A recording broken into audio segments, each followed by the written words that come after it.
Hey everybody, before we get started, I just want to remind you this episode is brought to you by our patrons like Ahaiga Comics, Qua, Jeremy Vasquez, Kylie Denton, Nestor Flores, and Sodasan0424. And if you like what we do and want to see us do more, consider supporting us on Patreon. You can get access to episodes early, lots of other goodies, and it really help us out. Thanks for your support, everybody. Thank you. I sound loud to me. I did adjust my volume up very slightly. So maybe it's an internal thing. I'm doing weird volume stuff. You do that stuff? Oh no, I know what's going on. What? My fucking microphone is doing itself again. God damn it, what updated? Something updated. This is why Discord was being weird earlier. Fuck you, Discord.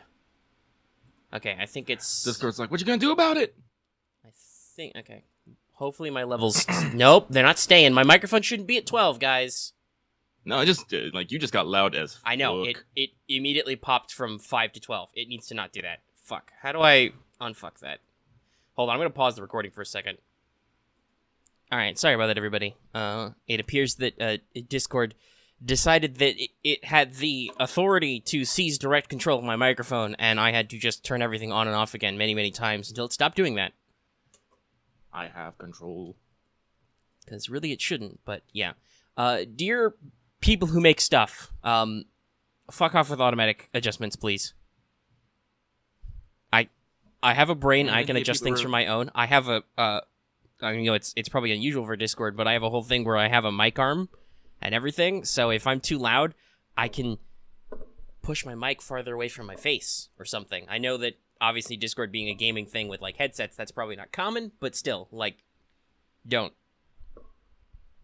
Maybe that's something I should send to Discord and be like, hey, just for feedback, your service is great and all. Some of us are actually kind of doing this in a weird semi-professional capacity, so, like, we have actual tech and shit. Not just some shitty microphone you bought from $10 off Amazon. So, now I'm a little soft. I'm going to adjust this up closer to my face. It's probably going to make some creaky noises, but hopefully noise canceling will take care of some of that in post. Alright, so now that I, like, was ratcheted as super high tension right before starting this episode. So I think we have maybe 3 big things to talk about on What's Up, and we should say we're recording What's Up right now, because one of those big things is that Star Wars Celebration is happening, and there's a new trailer. Yeah. For Star Wars Episode 9. I'm gonna fucking give you the fucking floor, because as much as I like Star Wars, I like Star Wars in a casual capacity. Like, I'm gonna go fucking see it in theaters. I'm gonna enjoy it. But when people start, like, debating, like, theories and whatnot, I'm all like, this is when I shrug, and I'm like, I'm gonna shrug and be all like, that's your guys' jam. Yeah, so, Episode 9 trailer came out. It's got a title. It's The Rise of Skywalker. I do agree with some people who are like, shouldn't it just be Rise and not The Rise? You know, thematics. But whatever, they want to put a fucking V there. That's not a huge deal. So actually, this is really well timed, because recently I was going back to some old video backlog and walked through some stuff, and some of these videos happened to be posted around the time The Last Jedi came out. And one of the people on them gave a really interesting and I think good opinion or observation about how people treated that movie, which was most everybody could agree that the movie had good parts and it had bad parts, but the real divider seemed to be, did you think it was a good movie with some bad parts, or did you think it was a bad movie with some good parts? And I think that's a really good way to look at it. And from a technical aspect, I'm not sure where I fall on that, because we've been through this discussion before. There are a lot of really good themes and a lot of really good cinematography in The Last Jedi. There's also a lot of film and time space basically wasted on nothing. And while to a certain sense I get the feeling that some of that nothingness was kind of part of the subversive themes the movie was going for, that's still kind of shitty, right? For an entertainment medium where, like, oh, and it was pointless. That still means that you wasted, like, 30 minutes of my life in this movie that was expensive, right? Like, yeah, that's good for, like, artsy introspective movies, but at the same time, for, like, a big-budget entertainment film that's like, okay, I get what you're going at, and I don't necessarily mind what the aim is, but, man, that's a little, that rings a little hollow. So, like I said, I'm I'm not sure if as a movie I want to say Last Jedi is good or not. It's hard to tell. I enjoyed the experience. Like, I came out of that theater with a smile on my face. I like, you know, and for Star Wars, I've been a pretty lifelong Star Wars fan. Let's see, the special editions were, what, 96? So I would have been about 4 when they came out. My family had those all on VHS, and in fact, I still own those VHS tapes somewhere. I just can't watch them because dead medium. I went to go see the Phantom Menace in theaters when I had to be like, 5 or 6. So, prime audience age for that. Or maybe a little bit later. I think that was it 97? See, here's the thing. I have absolutely no idea of the timeline of Star Wars movies, because to me, Star Wars is just always there. Yeah. So it's hard for me to remember when stuff came out, because movie films came out in my youth. So, like, it took a while for episode 3 to come out. That was 2005. So that was like 12 or 13, I think, when that came out, and we saw it in theaters. And yeah, so I've seen Force Awakens, Rogue One, and Last Jedi in theaters. We missed Solo because it came out in like a weird middle of the year thing. But hey, this one's gonna be at the end of the year, so probably gonna be your birthday movie. Yeah, if I'm still here, yeah. Otherwise, I don't know, we said we're gonna work on relocating. If I get relocated out there, we'll go see it together. Support us on Patreon so we can do stuff together. Well, that's what I'm saying. Like you're always saying, like your family tradition is on your birthday you go see a fucking movie. Mm-hmm. This one will be in that holiday window, so yeah, maybe it'll be a little before my birthday, because that was a problem with The Force Awakens, where it was out for like 2 or 3 weeks before my birthday, even though it's still not the same holiday season. But yeah, I don't know if you're up here when it fucking goes down, we'll go see it fucking opening night. We'll do a midnight showing. So, but yeah, so. Like, to me, like I said, Star Wars has always been there for me, in a sense. Like, we owned, in my household, the films on a medium I could watch them as right about the time I was in, like, the reading and writing phase, maybe even pre that, depending on the timeline. It's really hard for me to reflect on when I was doing stuff in my early life, Mm-hmm. So, I really like Star Wars, and like I said, The Last Jedi was okay. Like, overall, and I really liked some parts of it, and I'm not mad about it, like some people are. Like, the fact that parts of it disappointed me didn't make me mad. I was just disappointed. Other parts, I was like, that's okay. That works. That was cool.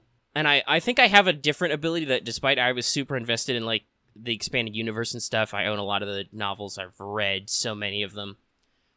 I was able to, like, cut a lot of that stuff out and just be like, no, listen, movie, you tell me the story you're going for in your arcs.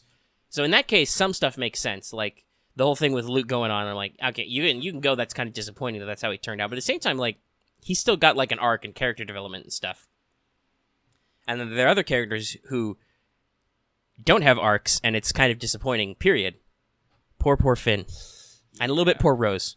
Like, they did some okay things with those characters, but at the same time, I'm like, why the fuck did you guys go places and do things like that?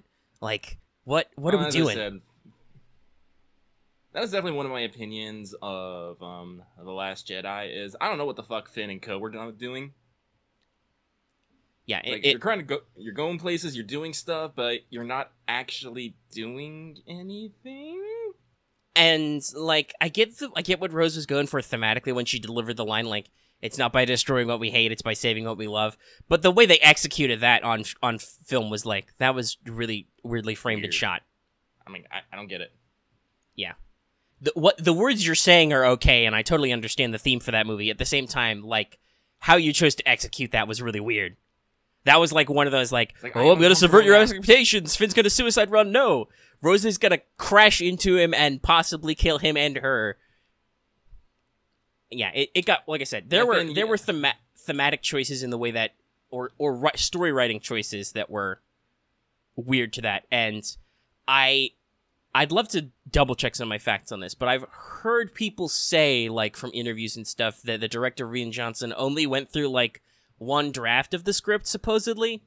So maybe that's part of the problem, was that he completed his draft while The Force Awakens was kind of still in post-production, and then they didn't necessarily go through like pre-production refinement of the script, which could be a thing, because one of the things you may talk about later is video game stuff, which may include some interesting thoughts on video game production and pre-production, if we get to it. But yeah, so like those are kind of my simple thoughts on The Last Jedi. We could go like blow for blow on that movie. And, you know, there's a lot of interesting stuff. And I will say the extraneous stuff like Rogue One and Solo were both amazing. And I feel super bad for Solo that the fact that The Last Jedi was so volatile basically killed that movie. Yeah, like I'm not gonna lie, I haven't seen it. I just haven't I was really hyped for it, but then people were just. Well, yeah, there was like no marketing, and just I think the end result is it's entertaining, but it's not necessary, you know, which I think is a good way to shoot that type of movie. Like I think it's on like Netflix or something. I could just like pop it probably. in, whatever. I just need to do that someday. Yeah, just sometime. I really need to. It's been a while since I watched Rogue One. I need to the problem is that like at this point those movies are like 2 hours, and so. That's always a rough proposition to be like, no, I'm going to sit still and do nothing but watch this movie for 2 hours. Yeah, this is my struggle with everyday life. Even as we're recording right now, I am literally playing Conan Exiles because I'm like, I can do stuff. Yeah.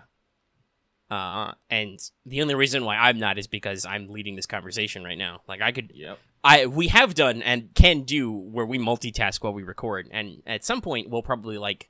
Just throw random video game footage under while we record because that's what we're doing. So the 9 trailer though, well, like, honestly, I'm just gonna say, it fucking gave me tingles. I was like, yes. No, the trailer's beautifully shot. All the trailers are really good, but it's very well made, and I like a lot of the aesthetics, and I assume that they're going to use those in there. It kind of sounds like they got some interesting themes going on.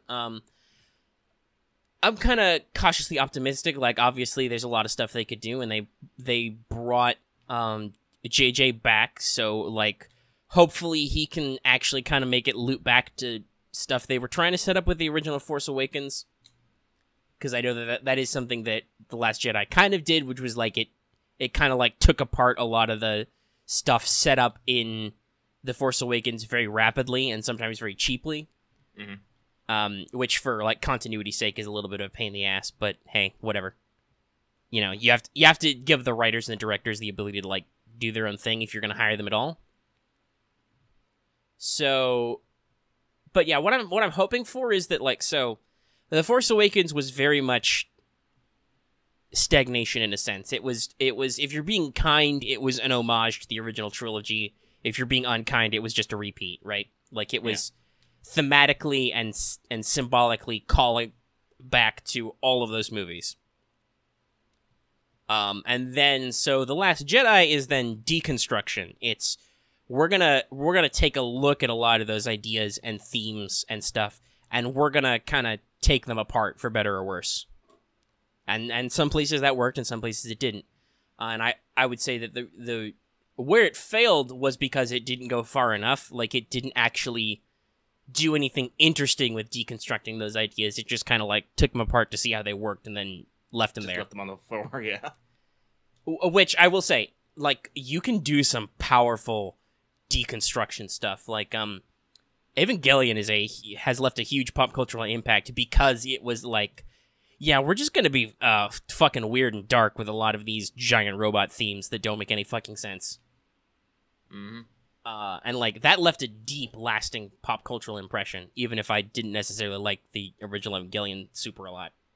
But that's like a pacing thing. Well, again, like I'm gonna say whether you love something or hate something, if that movie or like medium has made you feel something and feel it strongly, it's fucking done its job. Right. It tried to get a reaction out of you and it worked. Yeah. So what I'm hoping for The Rise of Skywalker is that will be reconstruction. We're going to take a look at those themes and ideas that we kind of took apart and re-examined, and we're going to try and put them back together better. Right. We're going to actually hopefully try and complete our themes and our character arcs and all our self-actualization, like really philosophical bullshit, in a meaningful way to round out this trilogy. God, I hope so. We've had those conversations about series not fucking ending, like Kingdom Hearts 3. I was like, you can hear me like a month before that comes out, like, I'm really hopeful that this will like round out a character story. Nope. And it and does, but it doesn't. Like, okay, sure, we're done with Xehanort, but boy howdy, that did not necessarily round out character themes at the end there in ways I wanted. So, like, what ironically, that's also basically now a majority Disney franchise, so we'll see. We'll fucking see. But yeah, so that's kind of like my hope, and like I said, I like a lot of the presentation. A lot of the designs look really good. A lot of the scenes look really good. Also, holy shit, there are still shots where all the characters are together in the same place for once. My God. That is actually, I'm going to say, is probably my biggest complaints about the last Jade, is they fucking split the party. Yeah. Everybody was too separate for too long, and it was kind of like you had multiple through lines of plots, and guess what? Some of those through lines didn't matter. Yeah. God damn it. So, like I said, we both came out of that movie feeling okay about it. It's just if you think about it, there are some problems with the way it was constructed. It's like the way I put it is like I came out like super psyched, but once the hype came down and I started thinking about things, I'm just like, oh, yeah, Finn, you didn't do shit. Yeah, there's some wet blankets of scenes and characters that just you throw them out and they just flop on the floor with a big wet slap, and you're like, oh. That's not what I wanted. Like, honestly, like, I'm gonna say, too, I'm hopefully optimistic as well. Just from the trailer, I'm just like... the trailer gives me good vibes. Also, so The Last Jedi was adventurous in a couple of ways, but like I said, I don't think it really capitalized on some of that adventurism in a lot of scenes. Mm-hmm. When it did, it was really good. Like, the hyperspace ram shot, some aspects of the bomber attack, though that also could have been a little bit more dynamic because those poor dumb bombers just exploded a lot. And also, I mean, as a longtime EU buff and a buff about the games, both the video games and the tabletop games and other stuff, like the fact that they made a big deal of like, oh, this giant flat ship only has like a couple dozen anti-starfighter turret guns that are just sitting out there, only on the top, not on the bottom. Everybody in a lot of communities was just like, "Oh, that's cute. You think that because you actually thought about it and put a couple numbers on there, that's actually significant." But like, a lot of longtime fans are gonna laugh at that because writers taking this a more serious approach were like, no, these things they're anti-starfighter ships that are covered in hundreds of fucking guns all over the place. Guns for days.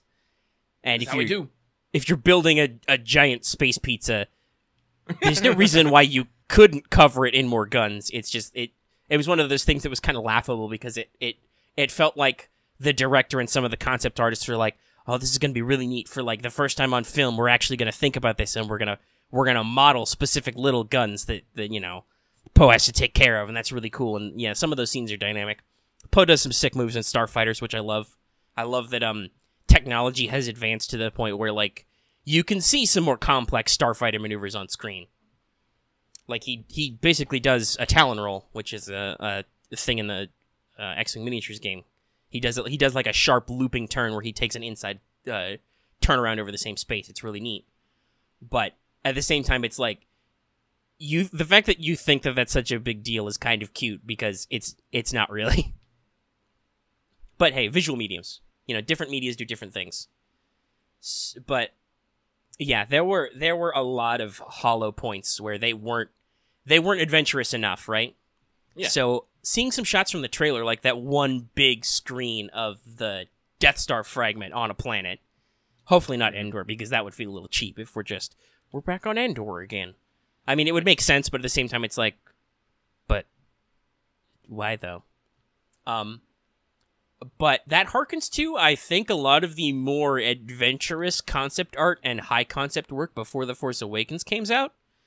Like, arguably, even Rey fighting a starfighter with her lightsaber harkens to some of that more adventurous concept art. So I'm kind of hoping that now that they're on their last movie and, like, you know, at least for this saga, this cycle of films, this is the last one regardless. Like, if they do more mainline plot movies, which they probably won't because they've had some very middling responses to some of them, they're going to pivot to TV on Disney Plus and stuff. Yeah. Which was also announced, by the way. The Mandalorian is coming exclusively to Disney Plus at launch. Wow. Yep. No, Disney's going whole hog with their video on demand service. Yeah, they are.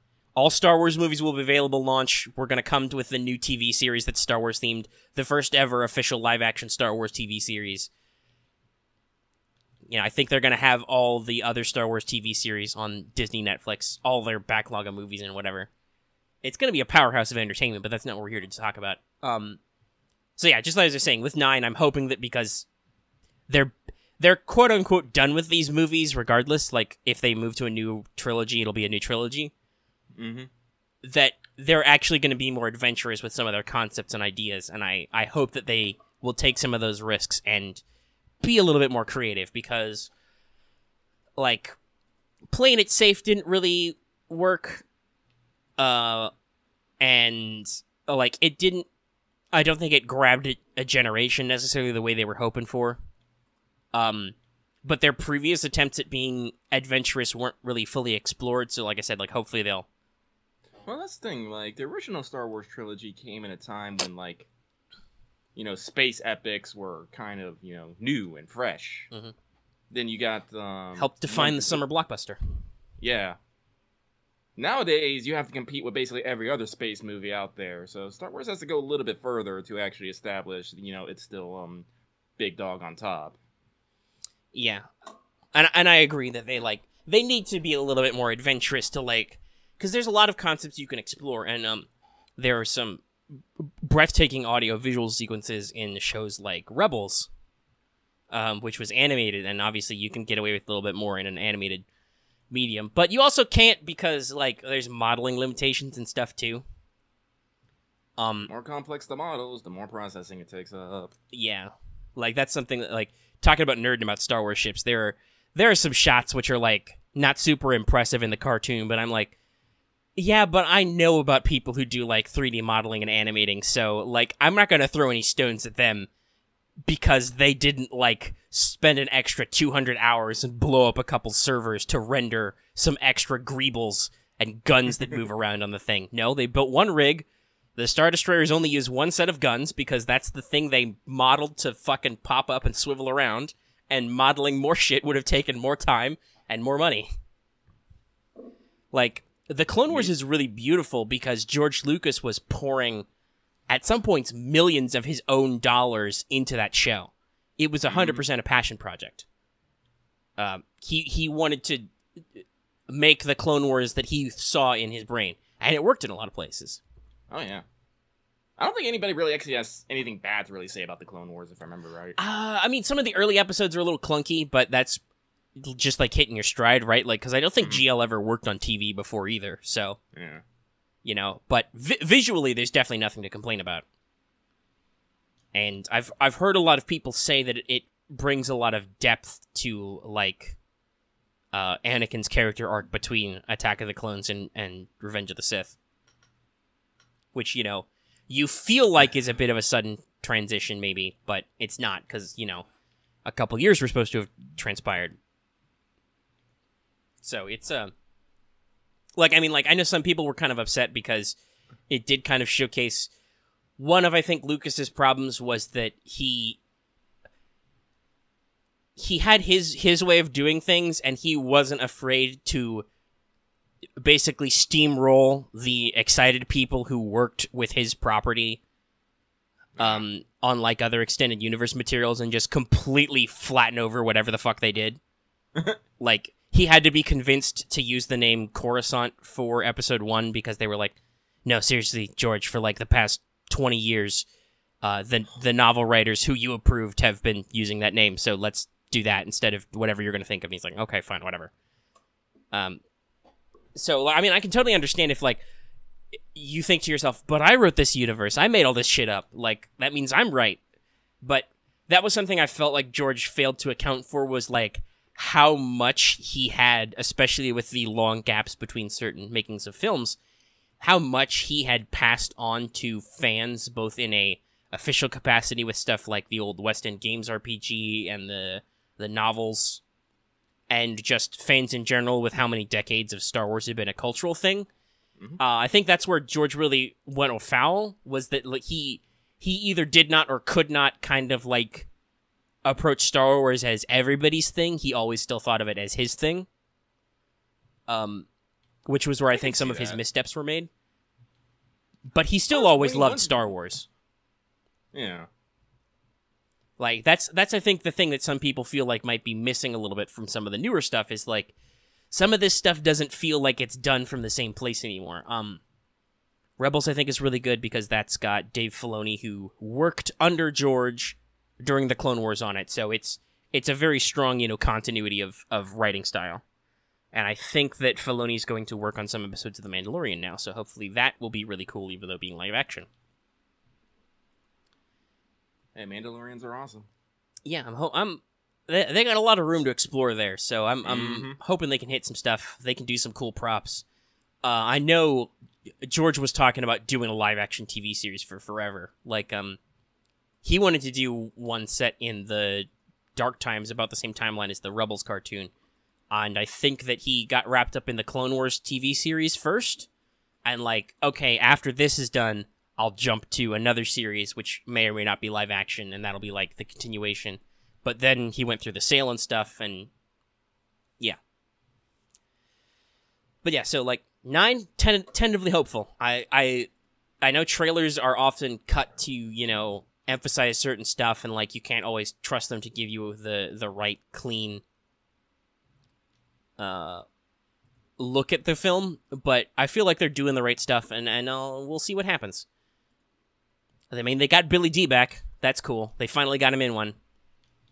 Mm-hmm. I know that his health hasn't been the greatest, so it's been hard to get him to like location shoots, but putting him in the cockpit of the Falcon, that's a good place for him to be. He can be in a support role. He doesn't have to work his ass off wandering around the desert or whatever the fuck they make these people do. Let all the young hip actors wander through Tunisia or wherever the fuck they are. I know that some people on our Discord were kind of like, I'm a little disappointed that they're doing another desert planet. And I'm like, I mean, yeah, but also they're limited to physical location shooting that exists on Earth, right? Like, yep. If they don't, they have to build a soundstage and shit, which is a thing. So, like, at some point you're going to run out of biomes, and you have to go to deserts, and I'm sure deserts are really easy. Well, they're not probably easy to film in, but they're easy to get access to film in.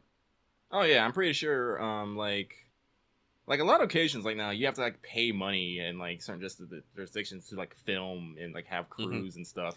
Well, yeah, and if you hire crews and extras and stuff, that means you're paying locals, which you have to follow local laws on, etc., etc. Like business license, filming, and all that crazy stuff. And like honestly, like there's only like so many biomes you can go through. I mean, you can go through the woods, you can go through the desert, you can go through snow. Like the only thing I think we're missing right now is maybe some lava, a volcano. And who knows, that Death Star crash site is like super ominous and Mordory. Yeah. But yeah, so like I said, like, 9 looks good. They cut a good trailer. Yeah. And I'm glad they didn't show too much, I feel. No, they did mostly like sweeping shots, establishing shots, and a couple of action shots, but not deep, just snippets of action shots. Yeah. And I think they snuck a couple of thematic shots in there, like Kylo's mask being rebuilt, the Death Star shot. Like they snuck in a couple of like, here are some themes we're going for.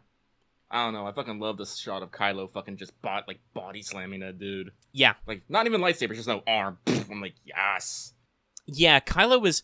So here's the thing, especially after Last Jedi, Kylo is one of the most dynamic characters to me. I kind of didn't like him after The Force Awakens, but after Last Jedi, I'm like, this character's actually like really well written in a weird way.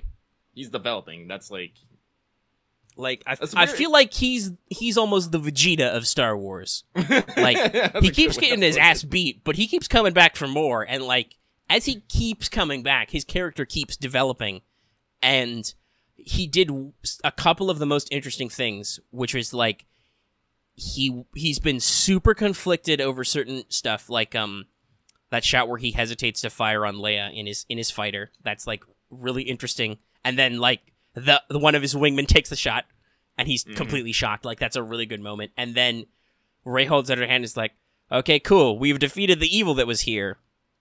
You're gonna be a good guy now, right?" And he's like, "No, I think I'm still evil. I'm gonna take over, and I'm gonna remake the world in my image." And she's like, "Oh, shit. I'm gonna go now. Bye." Like, So yeah, it's like right now. Like, I don't necessarily know if I want to get into the whole is Rey a Mary Sue argument, but like, she has a very weird character growth arc. Like Rey is a character who like when she needs the MacGuffin, she'll get the MacGuffin, right? Or she'll learn that she doesn't need the MacGuffin. Which is, I mean, and that's you didn't need the feather, the Force was with you the whole time kind of thing. That's a big Star Wars theme, but at the same time, it's like, gosh, she just weirdly seems like she's always in the right place, and it's kind of weird. It's kind of weird to see that without any sort of justification, because I know that the Force works in a lot of mysterious ways, but at the same time, I always felt like when things fell into place for certain characters, it made sense because they were like trained active agents in this greater world, or they were being mentored by those agents, whereas Rey's kind of like weirdly self-actualized, which is cool and interesting, I think, for Star Wars, but at the same time, it's a thematic departure which confuses a lot of viewers. Yeah. Like, okay, so I think she's similar to Luke in that she's like a 0 point, and she's like a true 0 point, as far as we can tell. You know, there's that whole scene where she's kind of like dealing with the mirror, and it's like, where did I come from? And it's like, I think the point of that theme is you just came from you, girl. You know, you're the one making your own fate here. Which is like really interesting that she was basically nobody on a cosmic scale, but can rise to be a generationally defining hero just by believing hard enough in herself and going for it. Mm-hmm. Which, like, even though Luke had a lot of moments where he was self-motivated, it was also very much like a family generational thing. Whereas Rey is more just of a generic legacy, like, hey, you're the only one holding up this Jedi tradition right now. You see, but like my favorite, I was like my favorite character in this whole trilogy though is my boy Finn, like literally a stormtrooper deserter who's trying to not die and yet still do the right thing in the world, and I'm hoping they like expound upon that a little bit more. Yeah, because like there's gonna be some off-screen time that passes that hopefully gives them an excuse to maybe round out the edges on some of the character writing. Yeah, because, like, remember in fucking Force Awakens, fucking Finn, not even a fucking Jedi, is all like, I'm gonna fucking use this lightsaber and try to, like, save my goddamn friend. And he's just like, all like, no, can I you do have that? busted my ass all the way to this godforsaken ice planet. Some old guy told me that wasn't how the Force worked. Fuck it. I'm here. And he tried. He wasn't very good at it, but he tried. And that's what I like about him. Finn's like the underdog to me, and I always root for the underdog. Mm-hmm. And he's like I said, he's a really interesting character archetype where he was like, you said it yourself, he was a stormtrooper deserter. He was raised as a child soldier, and he went through all this shit, and then they put him in a war zone, and he was immediately like, oh my god, this sucks. How do I get out of here? And like, roses are red, violets are blue. Why the fuck are we going back to Jakku? Yeah, and so he defects. He helps a guy out. He finds other people, and he lies and cheats his way all to be like, no, I'm gonna get the fuck away from the First Order, and maybe I'll go with the Resistance so that like they can protect me, or maybe I'll just go the fuck away. Either way, I'm out of here. And then his in the second half of the movie, he's like, shit, I don't feel good that I abandoned those people who helped me get out of this situation. So I'm gonna come back, and no, I'm gonna do the thing I don't want to do. I'm gonna meet the First Order again, and I'm gonna bail out my friend who's been captured and stuff. Yep. And then, unfortunately, in The Last Jedi, it's like he goes whole. Well, at first he thinks about running away again, but then he meets up with Poe, and their epic bromance continues. one of my favorite parts of these fucking movies. Poe's a really good character, and Finn's a really good character, and the two of them together is like, It's good. Like my personal ship is Finn X it's Poe X Finn X Ray. All together. All of them get together. That's why I want them to stay the fuck together this time. God. Well, there's some fucking shots for that, so like I said, I hope. Yeah, that was I think one of the great tragedies of The Last Jedi was just you had all these great characters who have chemistry and they just didn't hang out. And it wasn't even like The Empire Strikes Back where like Luke and Leia had really not Luke and Leia, Leia and Han had really good chemistry and they had like C-3PO and Chewbacca and R2-D2 in the background as kind of like a characterization thing. And then they met Lando, who was such an iconic character. Right. It was just no, Poe's just doing Poe stuff on his own, and Finn and Rose are off doing things, ? And big question mark, buddy. Thematically, there's kind of this back and forth between Rose and Finn because, like, they kind of have to establish themselves, right? Because they start off on a good foot, but then a bad foot immediately and kind of back and forth. And, like, Rose kind of helps Finn understand the human cost of the fact that the First Order war machine is out there. Like, he understood the kind of, like, from the angle of being a part of the First Order that was like, wow, these guys really suck. They make us do awful stuff for dumb reasons that we don't want to do. Like, we should have choice in our life. But she was like, yeah, the galaxy's a fucked up place and the First Order's not helping, so it kind of crystallizes him that need to be like, no, I definitely need to stick around and fight this shit. But then, like, when he goes to make the sacrifice play at the end, she comes around and is like, no, don't do that. That's not how we do this. And like I said, it kind of gets thematically weird, but just their characters don't bounce off each other the way, like, Finn and Poe do. Like, they're not in it a lot, but they went together real fast in Force Awakens, and it's good. I'm also so glad that they decided to unkill off Poe. What's his actor's name? Is Oscar Isaac? Is that him? I think it's him. That's all his doing. Like, they got him on set to do the Poe scenes, and then JJ, the director, and the other writers were like, no, he's too cool. We can't just kill him off screen. We'll bring him back later.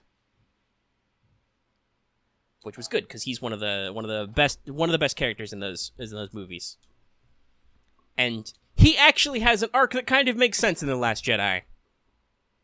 He has to learn that, like, oh, maybe we don't need to do hot-headed, balls-to-the-wall decisions all the time to win. Maybe we can, like, relax and do shifty things and be reserved. You know, maybe the cost of victory is too great. Like, we can regroup and survive kind of thing. Like, he did actually learn some things in that movie that I think helped his character. So, yeah, our hopes for 9 is that they get a little bit more creative, they actually keep all the goddamn characters together, and they do interesting things with them. Mm-hmm. So, let's see, that's about 40 minutes on Star Wars. Nice. I do want to mention that, since I've said it before, that early releases of Rise of the Separatists came out at Celebration, so that book will be in the wild soon. I've seen some stuff from it. It looks really good. So hopefully at some point after it actually comes out, and you know, I can read everything in it because I know it's got some. It's apparently got some cool rule suggestions for handling like groups of battle droids in formation and stuff, and some rule reprints which are collected into one book, which will be really good. I'll have to set about sorting out a Clone Wars campaign of some type. To that end, I've been double checking my old reference documents to make sure we're all up to date on stuff, and obviously I'll have to add new stuff. So that'll be pretty cool.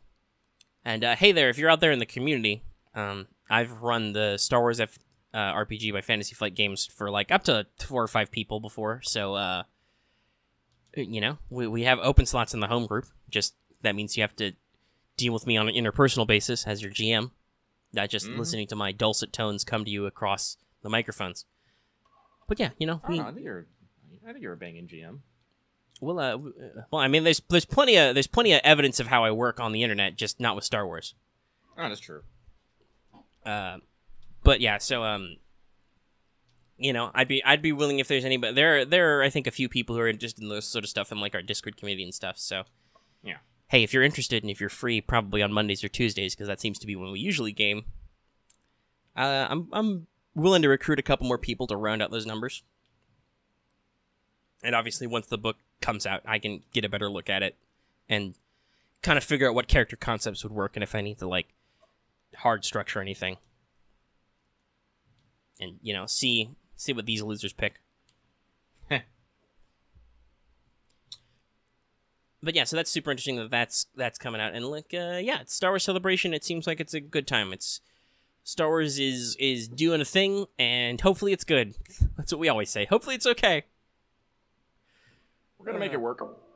Hopefully. That said, for me personally, I don't think anything done by Star Wars, at least that I've seen, has been like really bad. I mean, like arguably even the EA games, the two Battlefronts, have been just disappointing in that they didn't really do anything with them, you know? Honestly, I think like the worst Star Wars game for me personally was Force Unleashed 2. Where it was just rushed and didn't do anything interesting and new and was just kind of like, we made a sequel. Yay! Yeah. Force Unleashed 1 was fucking amazing. Yeah, that was really good technically, and like some people were like, oh man, this story's really edgy and weird and special, and I'm like, fucking whatever, dude. I'm a secret apprentice. I'm gonna crush a TIE fighter with my mind. Then I'm gonna throw it at people. Yeah. Yeah, that was like, it was really good. It had good enemy design, good level design and stuff. Like, it was a really well made game, so it worked out okay. And unfortunately, the Force Unleashed 2, I think, was trying to cash in on that a little too quickly. Mm-hmm. I also know that I think EA is confirming that Fallen Order is a real thing, and I think they're slated to come out in November, maybe. So we may actually finally have a Star Wars video game that's actually a thing, and goes places and does stuff. Though I think we were talking about like motion capture performance. No offense to the guys who did the story for Battlefront 2. I just hear that it was a little short and a little telegraphed. But hey, they put it back in, so that's okay. It's just, and I understand they've been doing a lot of updates. It's just I'm like, I can't afford to get into that. I'm not gonna get into this game and then get it on like get a season pass or whatever for all the dumb DLC, do all my Clone Wars extra shit. Like maybe later. Maybe I'll pick it up later. Like guys, we get fucking free games through PlayStation Plus, and they eat my time enough as is. Thank you. Yeah, because some of them are good. But yeah. So Star Wars is still in an okay place. Yeah. Though actually, I suppose I shouldn't say I don't know if anything's bad. Like I never bothered trying to watch Resistance because like I don't. Disney's definitely trying to shave some costs on that animation. Like a lot of their character models and animations and stuff are getting more. They're getting more brightly colored and cartoony as like a way to cut corners, I think. Oh yeah. Their vehicle designs are pretty good. Definitely kind of let you do that. Yeah, so it felt to me like they were kind of trying to continue to cheap out after Rebels, which already I know had some budget concerns, and like what I've heard from people is generally that the writing it's very much aimed at a youth audience, so it's like, yeah, they're not really tackling anything super serious yet, but I don't know, like maybe if they even got a full season out, I can go back and check it out sometime, or not. It took me a while to get into Rebels too, and that was okay. Though, Rebels had a very defined point where it on a first all level, it starts if you're an adult with a fairly serious point where you realize that, okay, this is, maybe kids will miss this, but like as an adult audience, you can catch that because Sabine completely blows up some guys with some bombs in a marketplace, and you're like, oh, she just did terrorism. Kids will probably miss that, but I caught it. That was like, whoa. And then they kind of ramp up their seriousness later. But I don't know if Resistance has done that. But anyway, 45 minutes have passed. Star Wars, good? Question mark? Well, I mean, we just spent 45 minutes talking about Star Wars in a single 3-minute trailer? Not even. Yeah, it's not even a full blown trailer. It's a teaser. It's a teaser, yeah. Where the only lines of spoken dialogue are Luke gives a generic speech about people not being dead, and at the end, Old Shiva P, old Papa Palpatine chuckles, has a hearty chuckle to himself in the backdrop. And people are like, does that mean he's back? Is he for real? And I'm like, I don't fucking know, but I think it's okay that they hearkened to him. I mean, this was immediately after a line where they say, "We are never truly gone." So it's just like... No, it's like thematically, boy howdy. Luke immediately says, no, we're right here with you. Nobody's ever really gone. Palpatine laughing. It's just like... I'm like, okay, well, I don't... That's at least what the trailer is going for. I don't know if that's what the movie will go for, but that's certainly what the trailer's trying to imply. Like, trailer, what you on about there, buddy? So, hey, we'll see. Yeah. I don't know. They could... So that's, that's the... That... Go ahead. Like, you can go ahead. Oh, sorry. Nope, I forgot it. I lost it. Lost it. Okay. I was just gonna say that, like, they could either thematically or literally bring old Palpatine back into the picture as kind of like... Because he was a big deal, and he did a lot of stuff to try and succeed, and spent a lot of time fucking shit up. So, like, whether it's just you're thematically hearkening to him or not, like, that's a good touchstone to hit, to be like... Because this... It's almost kind of weird how unrelated Snoke was supposed to be. And then they just kill him off in the middle of the second movie. Snoke's... Is there gonna... Wait, what'd you say, Omega? I said that it was weird how kind of, like, not connected Snoke was, and that also then they just kill him in the second movie. Yeah. So, are we gonna get a Snoke movie in, like, 15 years? I don't fucking know. But, like... because I think the First Order Resistance, like, the conflict in the sequel trilogy is so much a thing caused by and hearkening to the conflict that resolved in the original trilogy, the original 3 movies. Like, it's so weird that Snoke isn't connected to all that. He's just somehow riding this high, right? Like, it would make much more sense for it to be secretly a Palpatine plot, to be like, and after I'm dead, you're going to fuck off and regroup, and then come back like 40 years later, and I'll be there. Just go here. I'll come back after I go out for my cigarettes. Do it. I can't. You gotta focus a lot to get that kind of clicky Palpatine F to there. But yeah, so I'm okay if, like, they draw those thematic links, because that was kind of a weird aspect to these movies thematically. It was like, so this conflict directly harkens to the previous conflict, but it doesn't, because the guy in charge of this conflict is just here fucking around with stuff. Just sitting in a chair with his, like, golden-ass robes. His comfy slippers. Mm-hmm. I'm like, hey, listen, I don't mind that they took care... I don't mind that they killed him so that Kylo could take his slot, basically. Like, that totally thematically worked for what was going on in that movie. It's just, like I said, You have, like, no investment in Snoke as a character, yeah, so him dying is just like, oh, okay. Yeah, whatever. Nobody cared. It was a really interesting scene, for sure. And it led to a fight. Solve the age-old question. Can you just turn it on with the Force? Yes. Yes, you can. It's got a button. Well, I mean, you know that because you bought a shitload of a move, and one of those upgrades is fine manipulation. Hell yeah.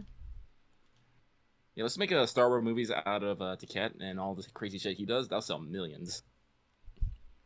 If I could remember some of those things. Yeah, no, there's some big budget movies in there. You guys blew up a lot of stuff. Mm-hmm. Maybe that's why they won't ever make it into a movie. There's way too much pyro in the effects budget. Your solution to literally everything was rub some explosives on it. Hey, I often had sneaky and subtle plans. It's just I wasn't good at being sneaky and subtle, so they'd always fail, and I would have to inevitably just resort to blowing things up.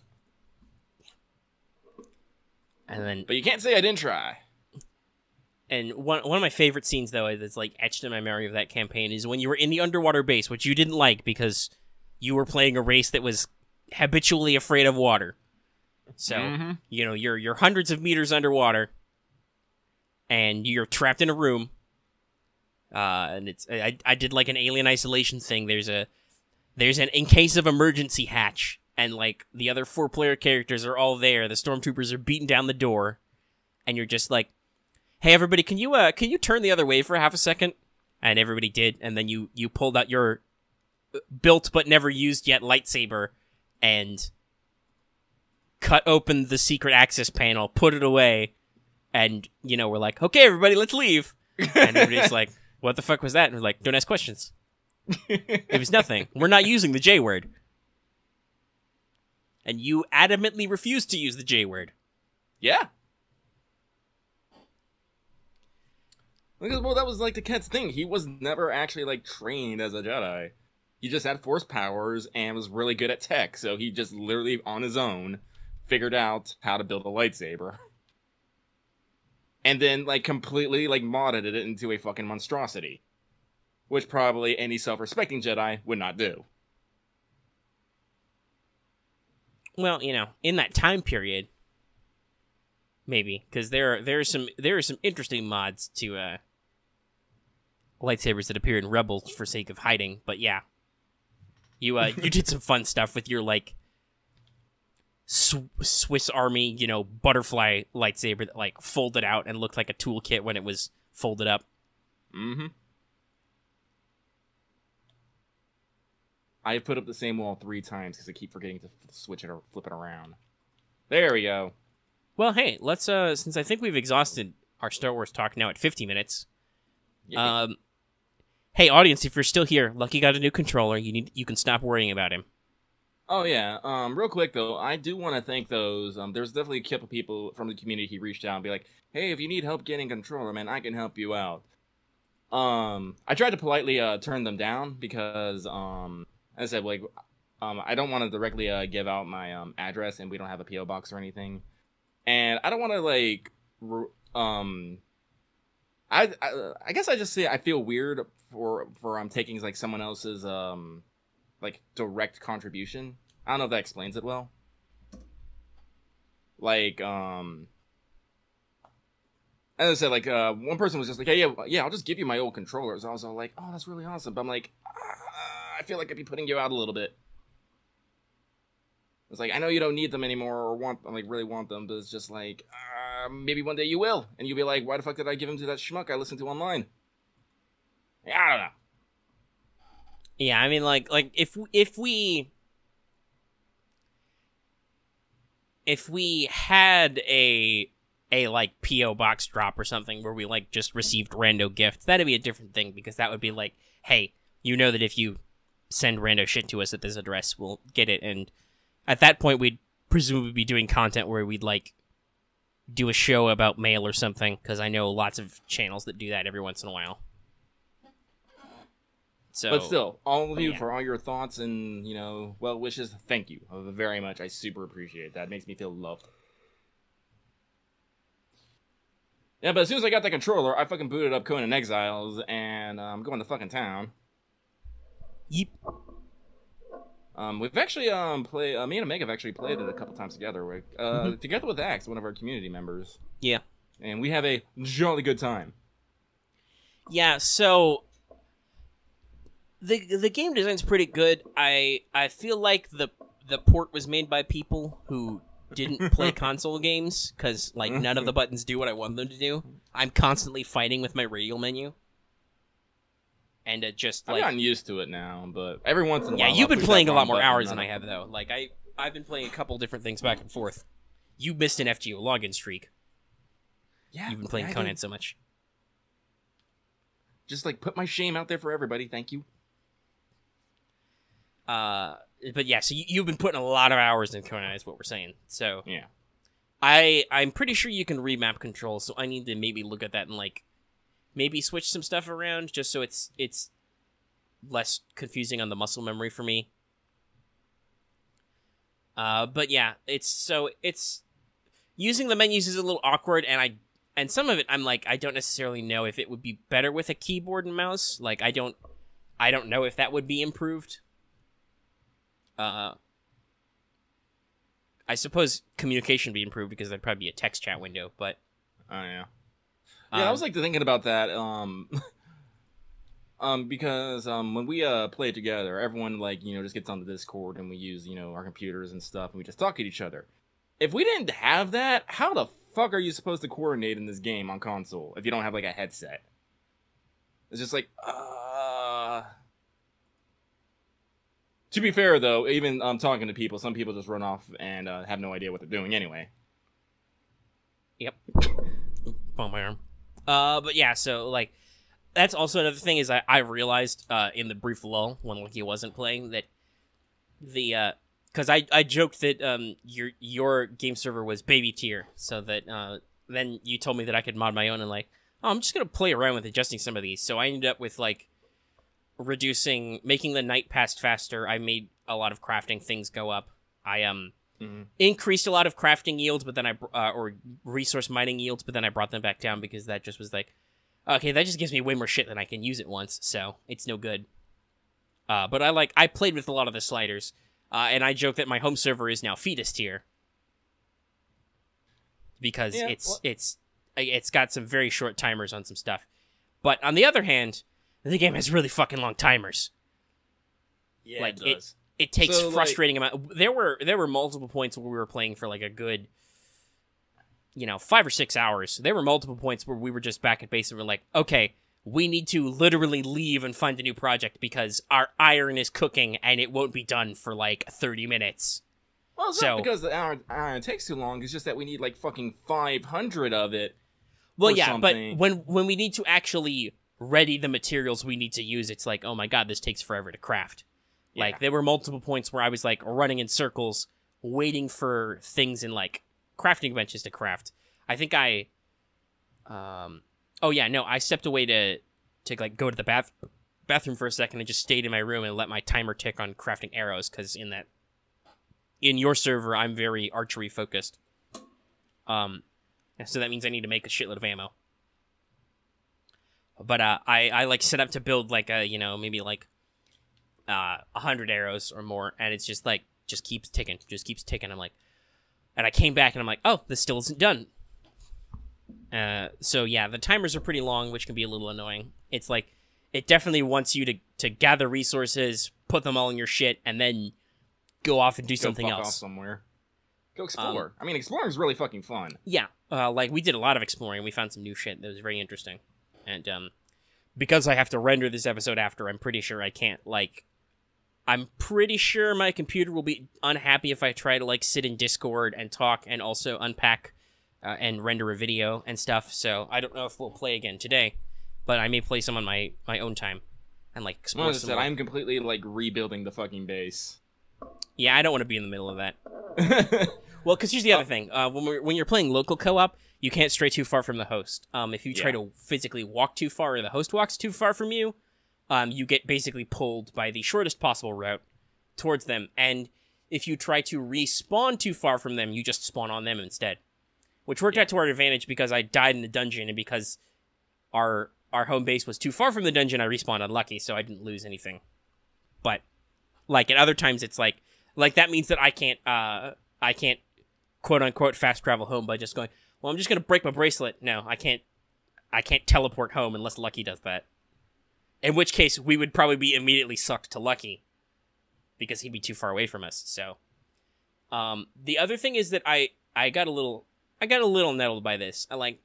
It's kind of working out, but it's still kind of frustrating that I discovered in my home play, because I tuned up a lot of the EXP gain and I, just wandered around knocking off journey steps and stuff, that if you get to max level, you can't actually get enough attribute points to put up all your different attributes and get all your different perks and stuff, or increase certain core stats, and you can't buy all the feats to make all the things. So even if you play solo, or rather, especially if you play solo, that means you constantly have to abuse respec potions to unlock all the stuff at the highest levels, because otherwise you can't access it all.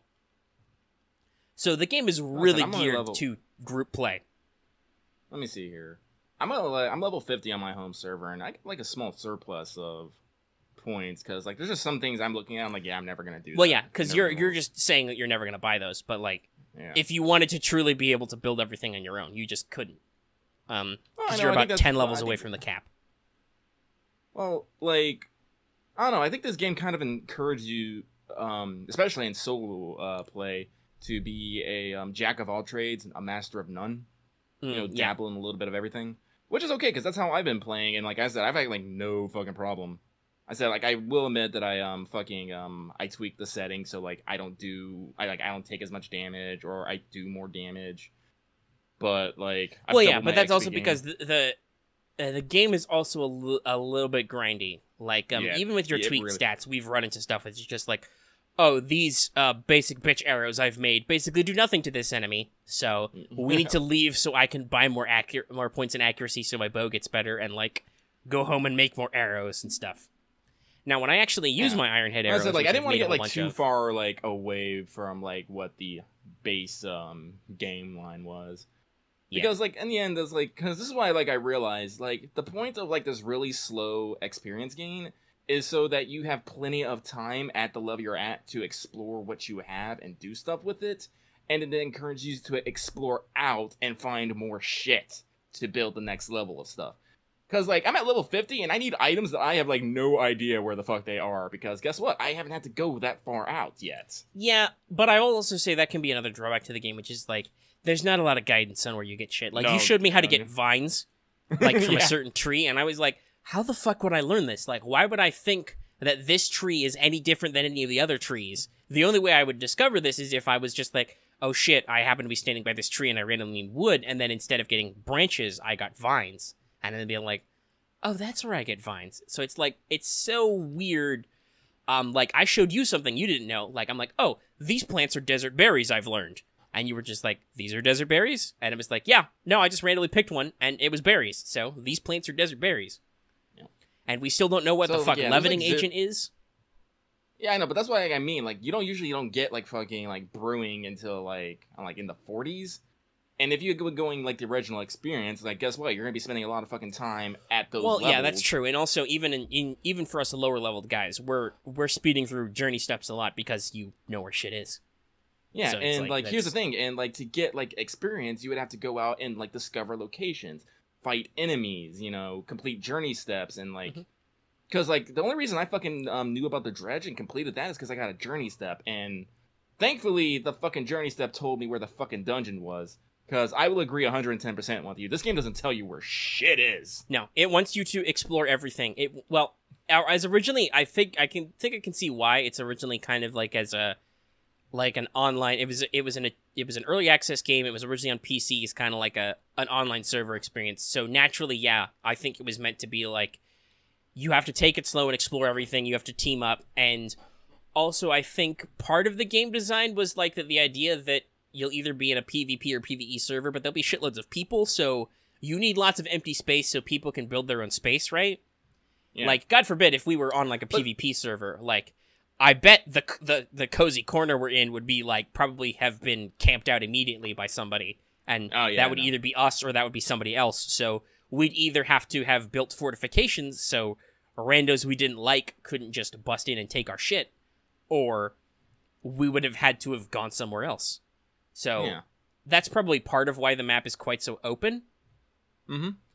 No, but what this fucking game needs is a codex. Like, a legit codex. It really need, like, I just want to be able to, like if I, without having to pick up a vine, I want to be able to, like, look up vines, and the game will be like, vines, they're found on, short leafy trees and stuff. And I'm like, oh shit, I need to find a short leafy tree. That palm tree is kind of short and leafy. I would be okay with like building a codex. Like maybe I go kill an enemy and they drop a page. It's like yeah, because that's another thing I didn't realize because I hadn't done the dungeon yet. I just found it and couldn't figure out the entrance right away. Yeah. Which is that as you explore the dungeon, you get bonus free perk recipes. Yeah. Which I think helps massage the like you can't buy all the perks thing. If it's like, oh, if you just do the gameplay stuff, you'll unlock higher tiers of certain kinds of construction on its own. Yeah. Which is neat. But like I would like you pick up a perk, it like gives you like a biology lesson, and guess what? You now have like a small library in your fucking menu that tells you about some fucking plants and where to find them.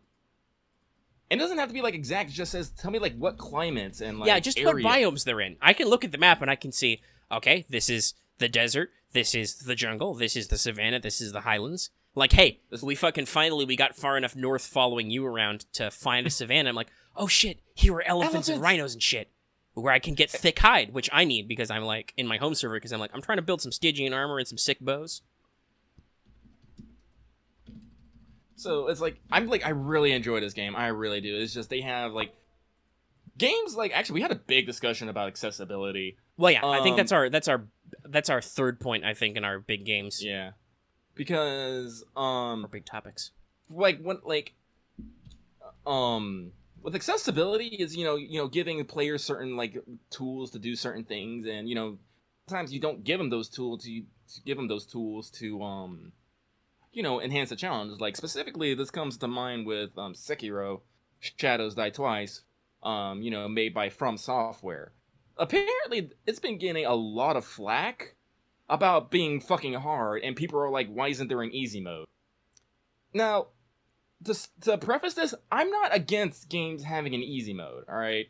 Sometimes, like, there's stories, or sometimes the game's just fucking hard, but usually, there are games that are known for doing easy modes and stuff like this.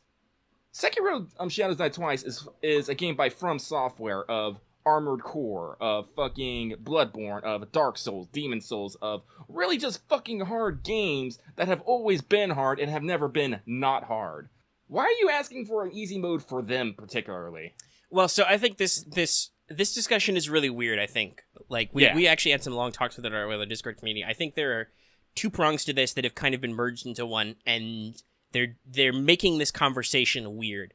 So the first thing is the easy mode discussion, which, hey, by the way, is coming from mostly I'm hearing it from quote unquote video game journalists who write reviews and stuff. So my thought process is incredibly cynical, and it's just like, oh, you guys just want an easy mode because, I mean, okay, I can be on their side a little. I can say because you're in a busy, constantly updating cycle, and so you can't devote 10 hours to get good at a game to like move forward in it, so you can quote unquote review it properly or other stuff. So like, I understand it makes your job harder, but at the same time, it's like the cynical side to that is you just want things to be easy so you can exploit them to basically reformat the way they are, and you can profit off it.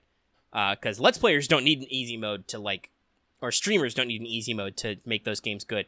I would argue those games are better because they don't have easy modes, because you get to watch people fucking fail and learn all the time. Mm-hmm.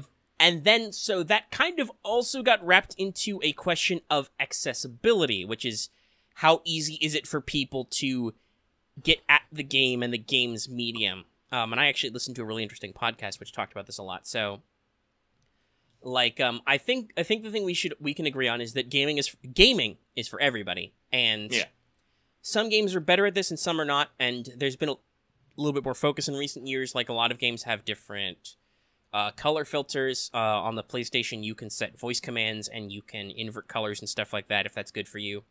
Lots of games have colorblind filters or modes. Some of them have audio versions, or like special cues for people who have trouble hearing. Games have had subtitles as just a quality of life thing for forever. And,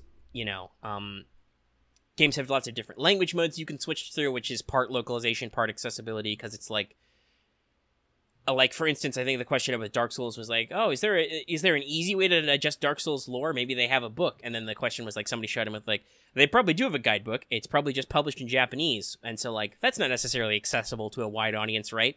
But that's not necessarily about a disability thing, which a lot of the questions of accessibility are. It's not published in your fucking language. So how do you deal with that, right? So gaming, I think, should and is taking more in account accessibility vis-a-vis like disabilities or just issues people have. The thing is that I don't think every game is for every person. I am behind that 100%. Like, you cannot make a game that will appeal to everybody's taste universally. And the thing with Sekiro and like those style of games is that the design philosophy in this game is iterative. You are allowed to keep iterating these segments over and over again until you find the perfect timing, until you learn the trick, until you just plan it out correctly. Whatever you need to do to bypass the section, you are forced to go through the section over and over again until you learn or develop the proper strategy to beat it. Like, part of the game's mechanics is you dying.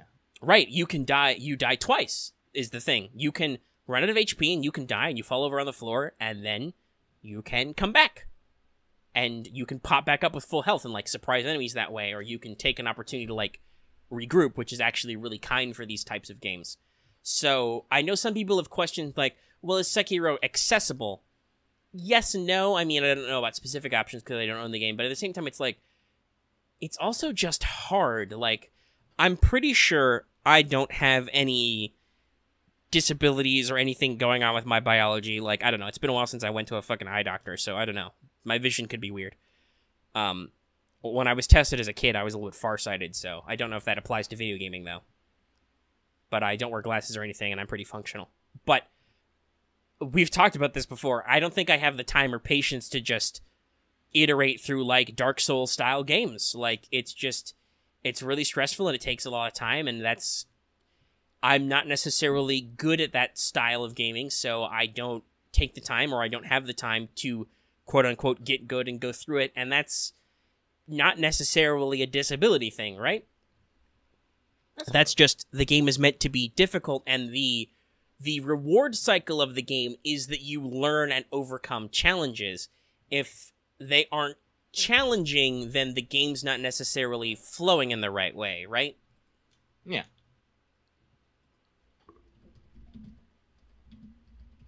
Oh, also, I think we said this earlier in the show, but we'll reiterate it in case you're still here.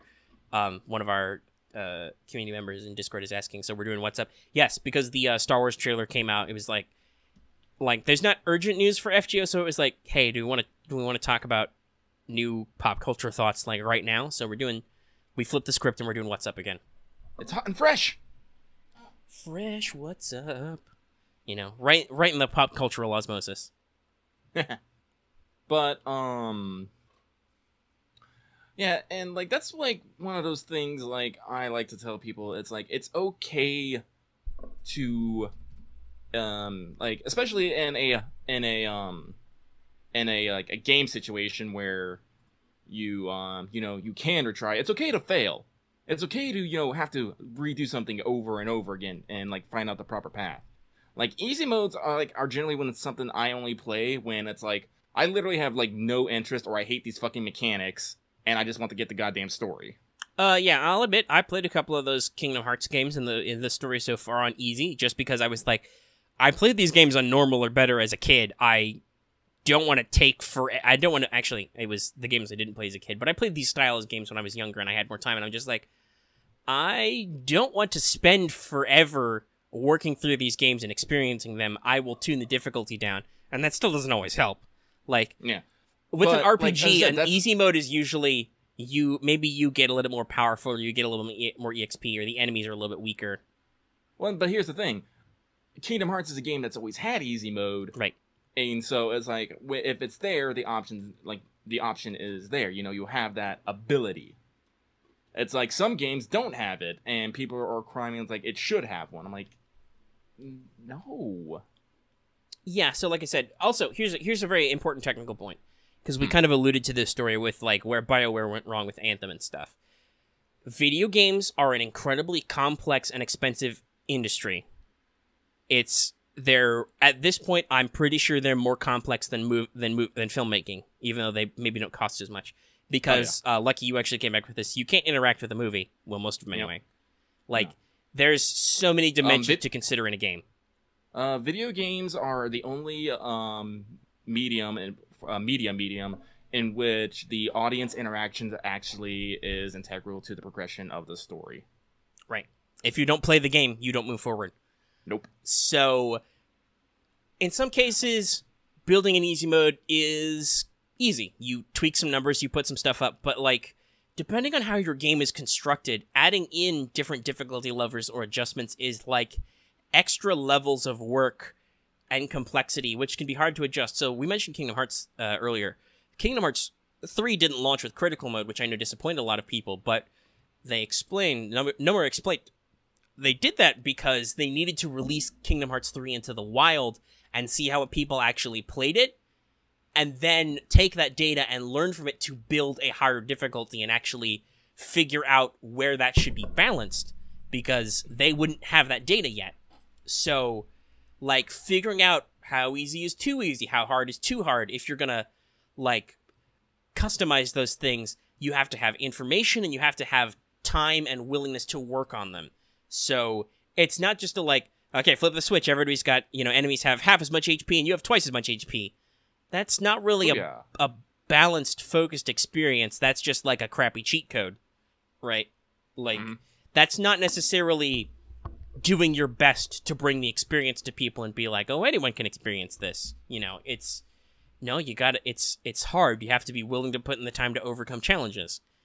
And like we said, not every game can be made for everybody. That's just not physically possible. You can't make something that everybody likes and can enjoy. People have different taste. I mean, fuck, we talked about that earlier when we talked about The Last Jedi. Like, people had wildly different opinions on how they felt that movie rated, right? Mm-hmm. So, like, it's a complex question. So that's like a big thing that I think people should remember is like it sounds like it's simple, but it's not as easy as flipping a switch to like just make things different. Ax, I see your question there, but I'm not sure you want me to answer that while we're recording. Yeah, I don't know. That might be a personal interaction thing. Yeah. I mean, if we want to talk about like what we think is multiplayer etiquette, that could be a topic, but I don't think we're prepped on that. We mentioned that he played with us earlier. Ax is asking questions about. No, it's not that. Ax is asking questions. Well, no, Ax, about, I'm not saying you're that bad. I just don't want. I don't know if you like. I don't want to like just out like problems I might have with you or how you played in the game. Yeah, we're pretty conscious about our audience. We don't know if you wanted to be a fucking test case live on the air. Is what we're saying. Like I said, we could talk about general what I thought. Like we think like multiplayer online etiquette is. It's just we're not prepped for that. So I mean, if you want to like spitball that, I think in general, just like that, if somebody's hosting a game, it's kind of like their game, their rules kind of thing, which is why I defer to you a lot in the game because I have my own home server I can experiment with. Like, so if you're like, hey, you live in a corner now, and I'm like, okay, fine. You built me a room, so I had to build a bed to be put in it, but you built a space so that we had a space, and I put a fucking carpenter bench in there. And like when you said, hey, Omega, is this all your archery shit in my carpenter's bench? And I'm like, yeah. And he's like, okay, maybe we should build you another one. I'm like, okay, I'm on it. Before you even finished the thought that was like, because there's all this stuff cluttering in my way and I don't know where anything is anymore, I'm like, okay, I'll build my own. I was thinking about it. So, that's kind of like my thoughts on that. I also know from a personal standpoint that, like, not to call out something, like, I'm not going to call out anything specific that, like, Ax did, but I know that you're finicky about your building. So, whenever I put something somewhere, I put it with the assumption that, like, I might have to take this down later.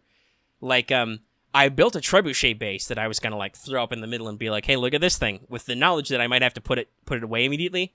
But unfortunately, I need to build something else to place it. I think I need to build a siege base. Then I need to build a trebuchet base. But, hey, everybody needs to fire a trebuchet for a journey step, so... Yeah, we do. Like... Well, I said, like, well, here's the thing, like, I'm okay with you guys building. Like, building things is just not at the base. The base is, like, literally my, it's my baby, like...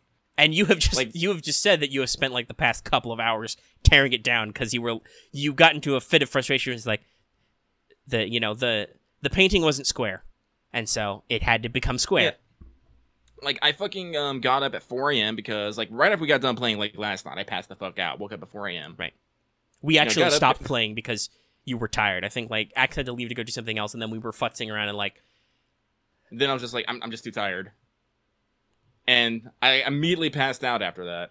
Woke up at 4, got on, I looked at the ground, and the fucking, how the grass goes through it, I'm like, I'm fucking sick of this. Honestly, that's a really annoying thing. Like, they've been in early access, they should have just fucking fixed that. If you put a foundation down, make the grass go away. It's really annoying to me too, but I have other things to care about in the game that, like, it hasn't yet bothered me to the point where I'm like, because I live in a box. Like, you have an actual, like, fortress. Like, I should take some screenshots of what my home base looks like, but I live in a small sandstone box that has a second floor roof where I keep all my crafting stations. It's like, it's a little shitty considering how far I am in the game and, like, how high level I could build. Yeah. So it's like, and like I've like said this before, like I fucking love crafting. I love building. I love all that stuff. And that's why, like, when you go to my base, I have like multiple towers, multiple buildings. There's a fucking courtyard with my fucking. Yeah, you have towers just for symmetry. I think. Like I found one of them. Like, oh, you have a tower room in here. It's got a ladder and all this stuff, and it goes to the roof. It doesn't do anything other than that. Yep, I put archers on it, even though they actually can't hit anything. But guess what? You want fucking lookouts. And so, like, cool. I have a very strong aesthetic with how I build things, and when people might be getting in the way of that, or how I have things organized, it just sets me off. And here's another thing we should say that's kind of a criticism of Conan. It gets very cluttery. There's a lot of clutter. There's a lot of running back and forth over multiple places. Why do bees make so much goddamn honey? Yeah, that was a funny sequence where you guys were both kind of frustrated about it, but I was just like, fuck it, they were in my way. I wanted to put these goddamn bees in there, and your bee hives were full of honey, so I couldn't put the bees, so I moved the fucking honey, and it's like, why is there so much honey? I'm like, listen, the honey was in my way. It had to move. Which just turned into a cycle of, like, you were like, but now the honey's in my way, so I'm just gonna throw it out. Like, yeah, no, like, that's, like, one of the things, like, I've gotten used to. It's like, resources, like, respawn, so I don't feel, like, particularly feel attached to any one particular item.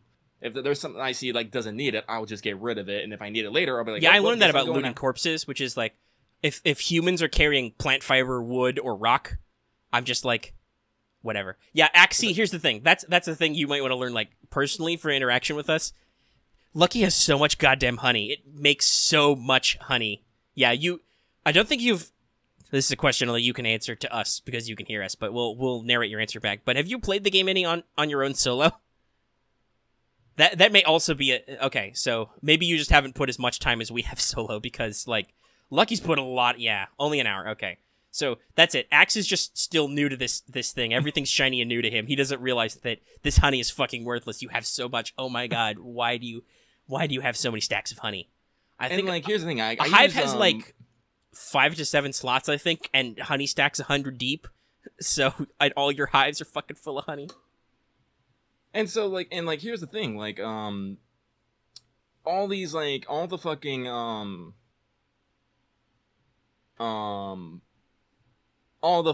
crafting stations have, like, their own storage, but it's limited storage.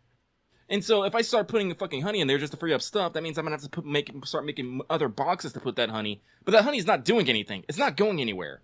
It's not yet. Not until we can make fucking mead. Yeah. And so, it's better just to leave it in the frickin' hive, because guess what? If the hives are full, that means we don't need any fucking honey. So, it's like, I don't, like, see this need to be making, like, all these, like, storage spaces for all these, extraneous items, and, like, just filling up, like, the precious, like, store, because I'm one of those people, like, a lot of people will actually make, arguments, like, you know, if you have all this stuff, you can increase your efficiency. Like, I'm okay with, like, things taking a little bit while, like, as I said, I like building, I like crafting, so I have this giant fucking to-do list.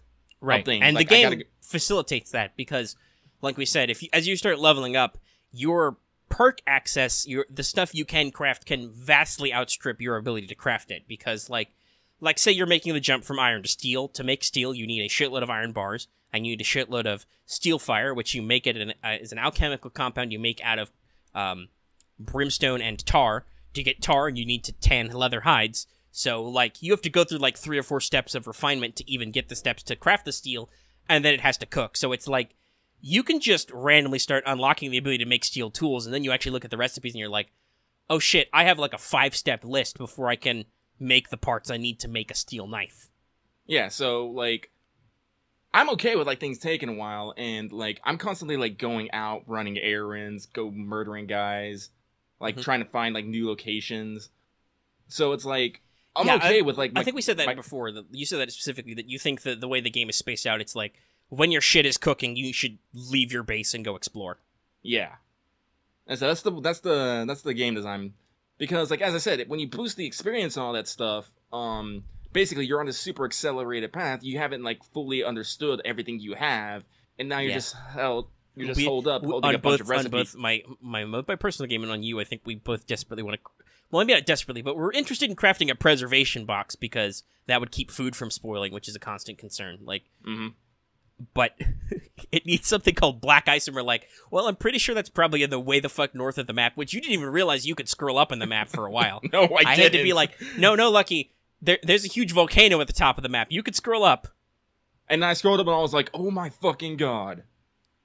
Yeah, so like we didn't even know where these resources are. But to answer your question, Axe, yeah, we can convert spare trash. It's called the disassembly table. That's why I was like halfway through our play session, I was like, Lucky, because I have one in my home server. Can you build a disassembly table? I can. And, like, that's one of those things I was working on. Like, what? We worked hard on making sure we were gathering the materials to make that, because the disassembly table is a godsend. You know what you do with the disassembly table?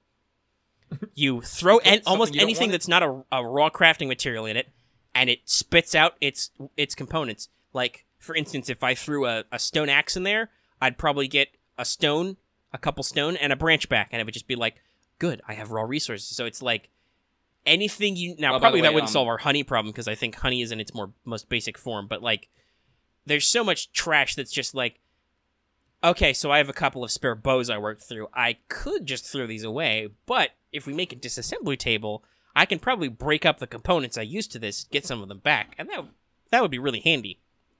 Yeah, by the way, there is a disassembly table. It was one of those things. It was one of the things on the checklist. Yeah. Well, yeah, we were just waiting for make enough insulated wood, because that's a whole step. You have to dry wood in the drying rack, and then you have to turn it into insulated wood. By the way, I fucked up. It only needed 50 insulated wood, not 100. So we totally had enough. It was just like, well, I feel dumb. Oh, rip. Well, you were tired. Yeah, I was. But, so, like, that's the thing. And the other thing, like, I would specifically say, especially with Conan and its fucking, don't fucking wander off, is, don't fucking wander off. If we are on an objective, stick to the objective. Yeah, that's also a habit that, I mean, I've done it a couple times, but usually there's some lag, but also I think sometimes you're just, because I've done it a couple times too, but I just quietly catch up. Like, don't fuck around in your menus. If you gain a level while we're in the middle of nowhere, don't look at it yet. You can't do anything with those levels anyway. Yeah, that's something that helped. We was talking about inexperience, how to hotkey the map, because that's one of the D-pads, because I was doing that constantly. I was like, oh, where did Lucky go? He's literally not in my line of sight, because the game is really bad about identifying people. Yeah, it is. There was a spot in the dungeon where I think I was like 10 feet away from you, and I'm like, oh, is that a person? And then I walked like 1 foot closer, and Lucky's name popped in over his head. I'm like, oh, that's you. Oh, yeah, I was standing ominously in front of a doorway, and you were like, Is that oh, that's Lucky. Even though we were in casual conversation distance. But yeah, so I constantly am like popping the map, and I'm like, oh, I lost track of people. Where are you? Just pop it up, zoom in a little. I'm like, okay, you're over there. Or like, double check, I'm like, oh, I need to head north, so I want to point that way. I was like, when we were like actually sticking together and going around, I was having a fucking blast. We're all like, I was like, yeah, let's go check out what's wrong. What are these fucking bugs? I was like, oh my god, so these cool. fucking bugs. Like, we hacked at them and like, oh shit, I got sand reaper poison out of them. That's where you get that. Mm-hmm. And then we were like, check it out, it's the boss. We cannot beat this boss. Run. We can't hurt this boss at all. And like that was a hot area. We were like overheating him, and like, let's all go relax in the shade and recover for like 5 minutes. Then like, that was a really good segment. Like, motherfucking elephants. I showed you guys the sinkholes, and everyone's all like, I ain't about this. Well, yeah, the moment it was like, you're gaining corruption, I immediately dodge rolled backwards, and I'm like, nope. This is not a good place to be. Let us not be here. So, yeah, as I said, like, I'm not gonna lie and say I'm a little bit anal about multiplayer, because as I said, like, in game I have my own personal aesthetic and I have my own personal goals, and like I don't know what everyone else's goals are. Like, I try to like say what mine is. Like, hey, we need to do an iron run. Hey, let's go fucking explore. And usually you guys are on board with that, and then it takes like 20 minutes for everyone to be ready. While I've been that's because mostly because we're trying to find stuff to do, and I'm like, fuck, I'm carrying like 5 different things. Hold on, let me dump my shit in a box so I'm not weighted down. I think I have designed goals, which is just like, okay, I decided I'm a ranged guy, so I want to build better bows and better arrows, and also I ended up being our alchemy guy, so I'm like, I also want to explore more places for more plants to cook more things and brew more potions. Which we've discovered some stuff, but not others. Yeah. Like, you showed me some places where you can find cactus, which is good because now I'm dyed completely red. Like I said, like, oh god, like, I don't think there's any, like, nice way for me to say this. So, Axe, I'm just gonna come out and say this. What annoyed me, the most is when you kept telling me you were gonna make something for me, and I kept telling you I didn't need it. Like, you said you're gonna be the blacksmith guy, and I was like, okay, cool, go make yourself some shit. And you're like, alright, I'll make you this. I'm like, I don't need it. And you're like, oh, okay. 5 minutes later, hey, can I make you this? I'm like, no, I don't need it. 10 minutes later, oh, let me just make you this full reptile set. Axe, I don't need it! Like, at that point, Omega was just like, let him make stuff. I'm like, yeah, he can make stuff, just don't make it for me. I don't need it. Like, Omega, like, used one of my favorite things against me, you know, let people enjoy things. But, like, I want you to enjoy what you're doing, but, like, I don't want you to enjoy it at the expense of me enjoying it, because... Well, yeah, that's fair. Like, That's a fair point. Yeah. Because, as I said, like, I'm completely comfortable in what I got. I said, I build a jack of all trades.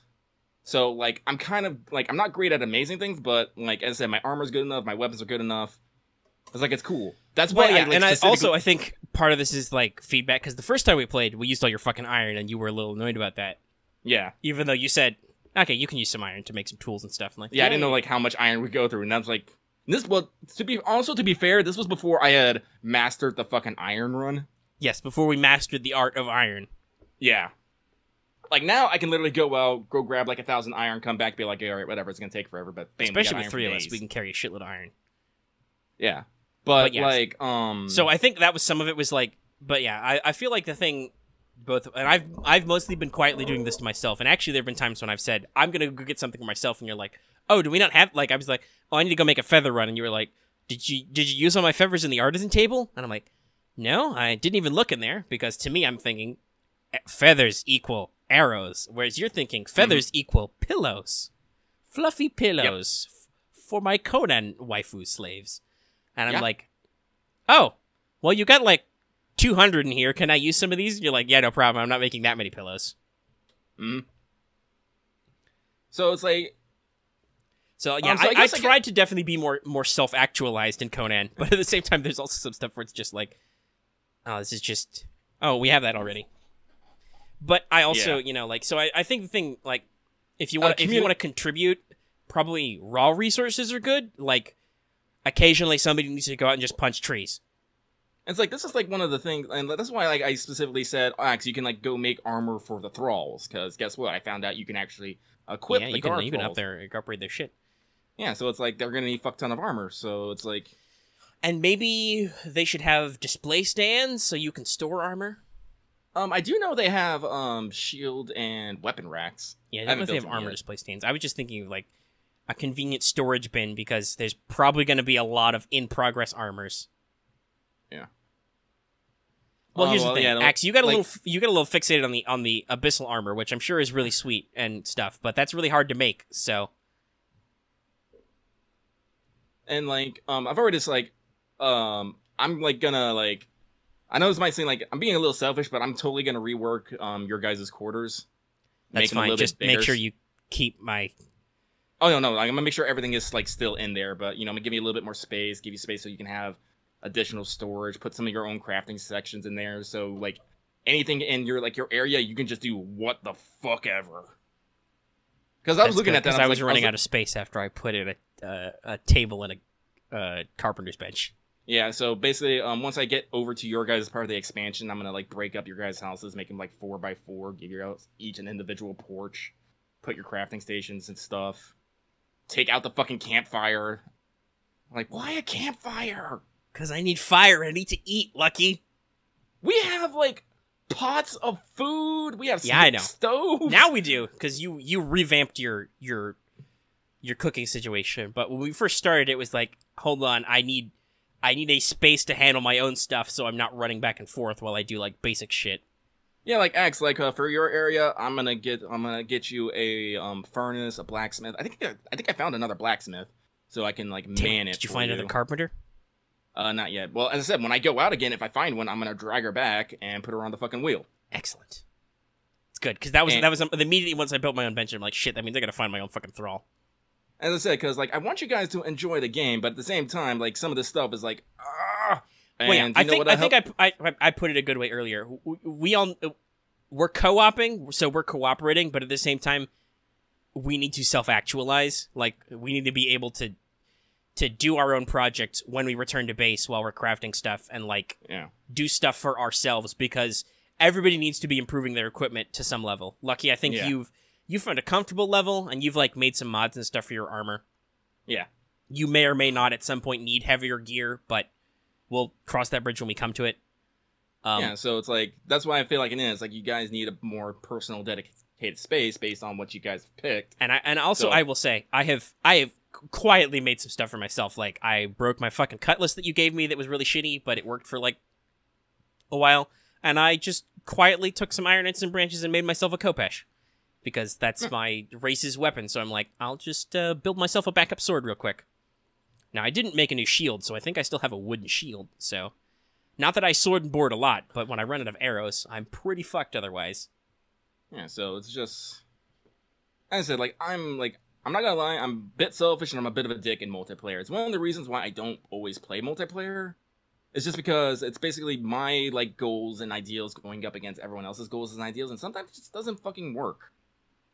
Well, like, as I said, like... I think, as evidenced by the honey situation, I was perfectly okay at a point of just digging my heels in and being like, no, listen, the honey was in my fucking way. I wanted to move it. I put it in the thing you use honey for. If you want to throw it away and not use it, whatever, that's your own problem. But it was in my way. Okay.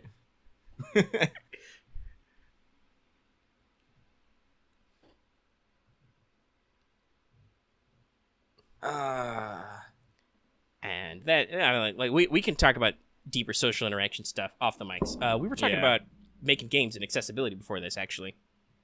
Yeah, I think we said most of our bullet points on, like, that, you know, ease of play is not the same as ease of access, and not every game can necessarily be made quote unquote easy. You can probably do a lot to make games more accessible, but, like, you cannot necessarily dedicate the resources. The way I put this was that, like, for all creatives, but video games, this is especially good because there's, like, that level of interactivity. What you want and what you get from a game doesn't have to be the same as what the creator puts out for the game, right? Like, the creator probably has a specific experience, look, feel, whatever you want to put it, all those buzzwords. They have an idea for the creative endeavor in mind when they put it out into the world. And sometimes it's not what they were aiming for, but, you know, that's a whole different discussion.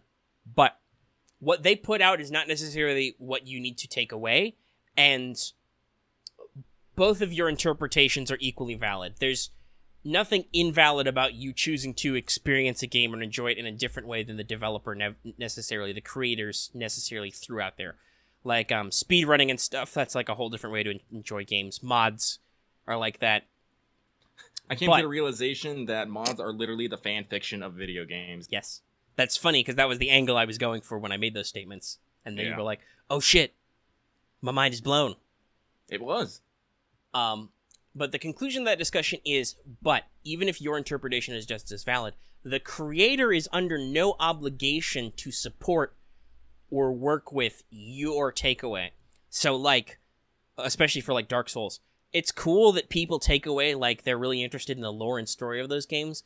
I think the way the lore and story of those games is written is it's just a little spice. It's a little something to spice up those repetitive iterations and, like, you know, kind of enable the game to be explored in a sense, but they're not necessarily written to be, like, a heavy focus, and the goal is not to collect all the lore bits and put them together.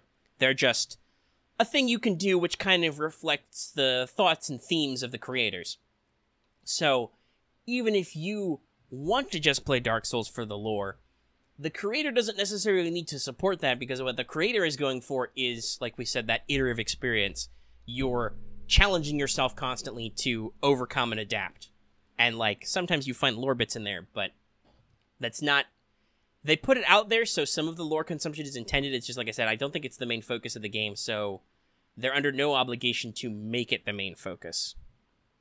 And I know that one of our community members we were having this discussion was kind of like, I don't see any downsides in making a game more easy or accessible, and like, because that's just good market sense. Well, it turns out, hey, they don't need marketing help sense, because apparently Sekiro is like, masterfully selling. I think it's got like, was it 20 million copies sold already? It's doing super well. Basically, they are. Metacritic gave it a must-play rating, so like it's Really?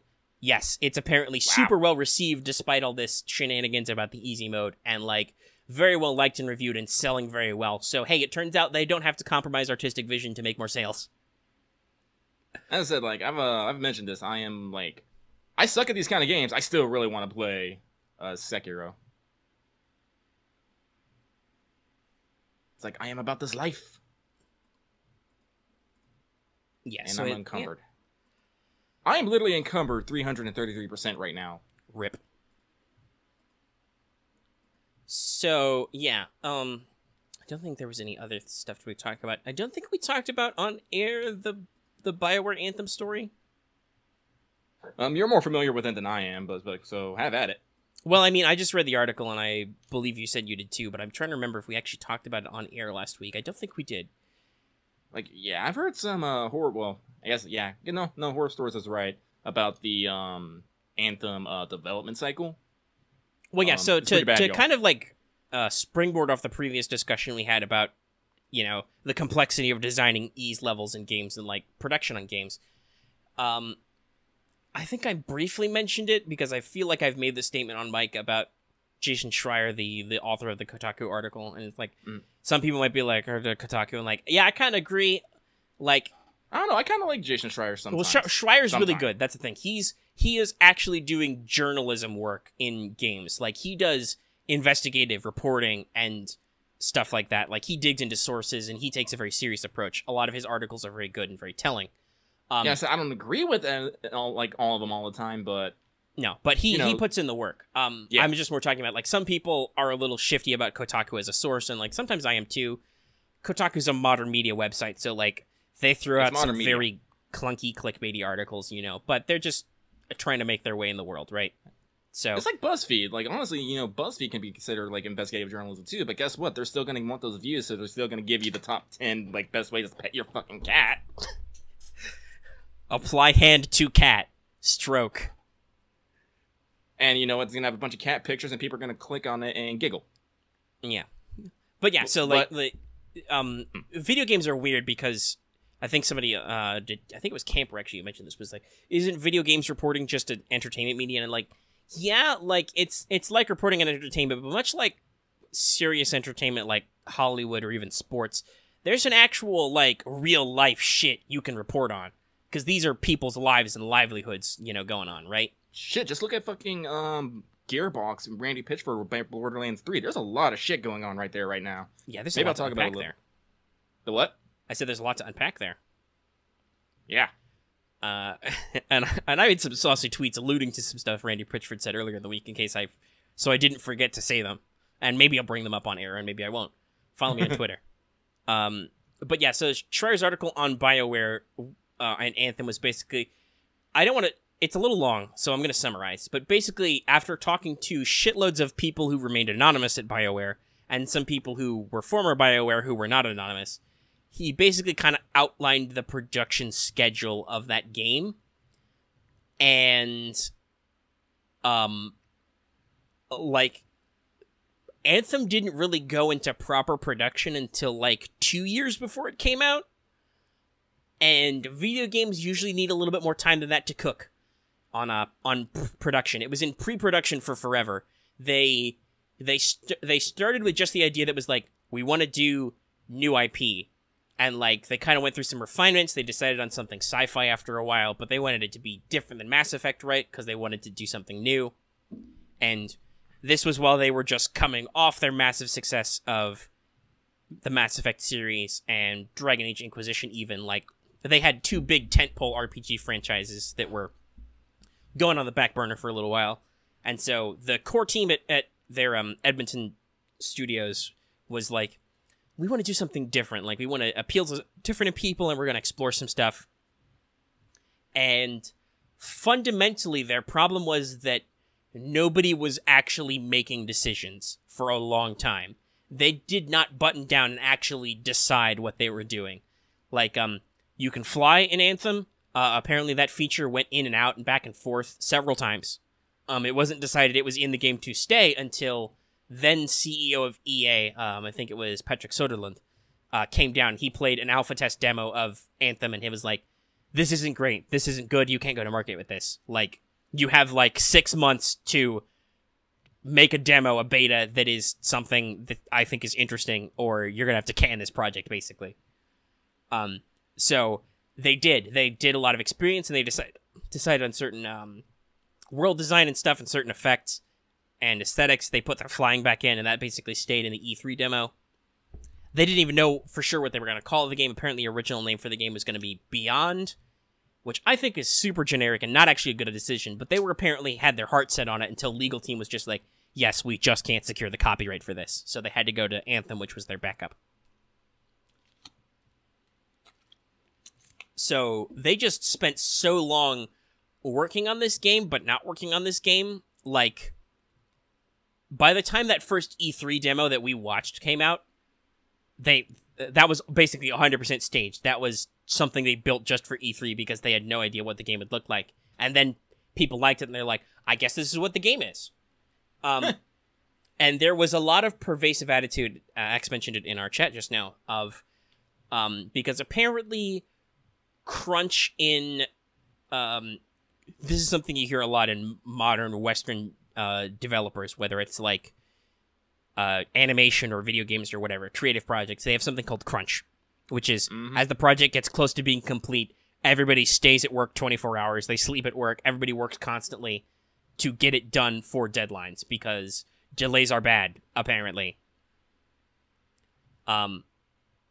So in crunch for, I think, Mass Effect 3 and for Dragon Age Inquisition, especially, BioWare said something called BioWare Magic. The game will crystallize in crunch time, and it will become good. And it worked for those two games. It did not work for Mass Effect Andromeda, and it did not work for Anthem. So, hopefully they've learned some lessons. But, yeah, they basically were like, BioWare had the idea was that when we knuckle down as a company, our creative juices will get flowing and we'll do the project. And I totally understand the idea of that on a personal level. I know in college I did a shitload of papers that way, which was just like, okay, there's only 2 days until this paper is due. I better, actually sit down and bang this thing out and actually write it. But that was just my, personal work style. I don't think I would run my business like that. I would want at least the opportunity to take some time to plan stuff out and not necessarily have to, build it into crisis mode. That was a personal thing I learned in my life that was golly gee willikers, Omega, not everything needs to be made at the last minute in a rush. You can actually, budget out your time and do stuff ahead of time. So, apparently BioWare needed to learn that life lesson as a company. And, yeah, the end result was basically just that their contract with EA was that they had to get it out before the end of EA's fiscal year, which was March. And the end result was just that because the game took so long in development and they didn't know what they were making. They couldn't decide, or somebody wouldn't decide for them or whatever. And they all just left it to be like, oh no, it'll get fixed at the last minute. BioWare Magic. It's fine. They ended up with an unpolished, incomplete game. Another thing that was really weird, I think, was that apparently at BioWare Studios, you were not allowed to talk about things like Destiny or The Division in terms of development. You could not compare Anthem to those games, which is really fucking dumb. Learn from your enemy, guys. Yeah. This is another little Omega life lesson for you. If your competition is doing something, pay attention to them. Learn what they're doing. See what they did wrong, fix it ahead of time. If they're doing something good, see if you can do it better. And if not, well, maybe they've just set the fucking standard for the genre, and you need to at least be as good as them. Because otherwise people are going to be like, this isn't as good as Destiny. Surprising everyone's saying, Division 2 was fucking amazing. Yeah, everybody's saying Division 2 is really solid. Yeah. And, because those were, the three games I heard, being compared to Anthem were Warframe, Division 2, and Destiny. People were going off saying, and from what I can tell, like everyone who was playing Anthem just kind of wandered off to one of those 3 games. Yeah, like, some people do still play reason. it. Some people enjoy it. I think they've got an okay core gameplay loop. It's just kind of empty right now. I think Anthem will quote unquote survive because I think they'll pull a Destiny and they'll like revamp it in 6 months to a year, and it'll be a great game then.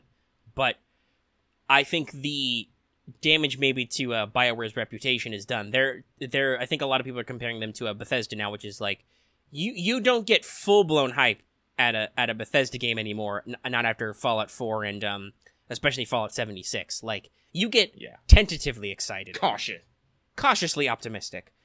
Bethesda makes good games, but they're buggy and they got some stuff. So maybe not right away. I'll see if it comes out and we'll see how it works out first. Like, a lot of people right now are really worried about the next Dragon Age. Yeah, because, Dragon Age was already technically canceled once. They started on Dragon Age 4, but as they needed to basically reallocate more resources to first Andromeda and then to Anthem. Like, their entire company has literally been working on nothing but Anthem, except for the part where BioWare Montreal died after Andromeda came out because it didn't do good. Which, like, I think, well, you played Andromeda, so as a game, I think it sounds like Andromeda was okay. It's just it wasn't as ambitious or creative as it could have been, and it suffered a lot from last-minute rushes. It did not have enough polish time, which... Yeah, no, like, it was, like, when I first got, like, I beat it. I played the fuck out of it. I played it a second time, and I was like, yeah, this is fun. It's fun. It's a Mass Effect game, but it's not... capital M-E, Mass Effect. Yeah, like, it did not necessarily deliver what people wanted as a follow-up in terms of quality. Like, it's fun and entertaining, but it didn't, like, wow me. And unfortunately, like, BioWare, I think, did a smart thing, but also a dumb thing when they were like, Anthem will not be memed. Do not do anything in Anthem that they can make memes of and make fun of us. You don't know the internet.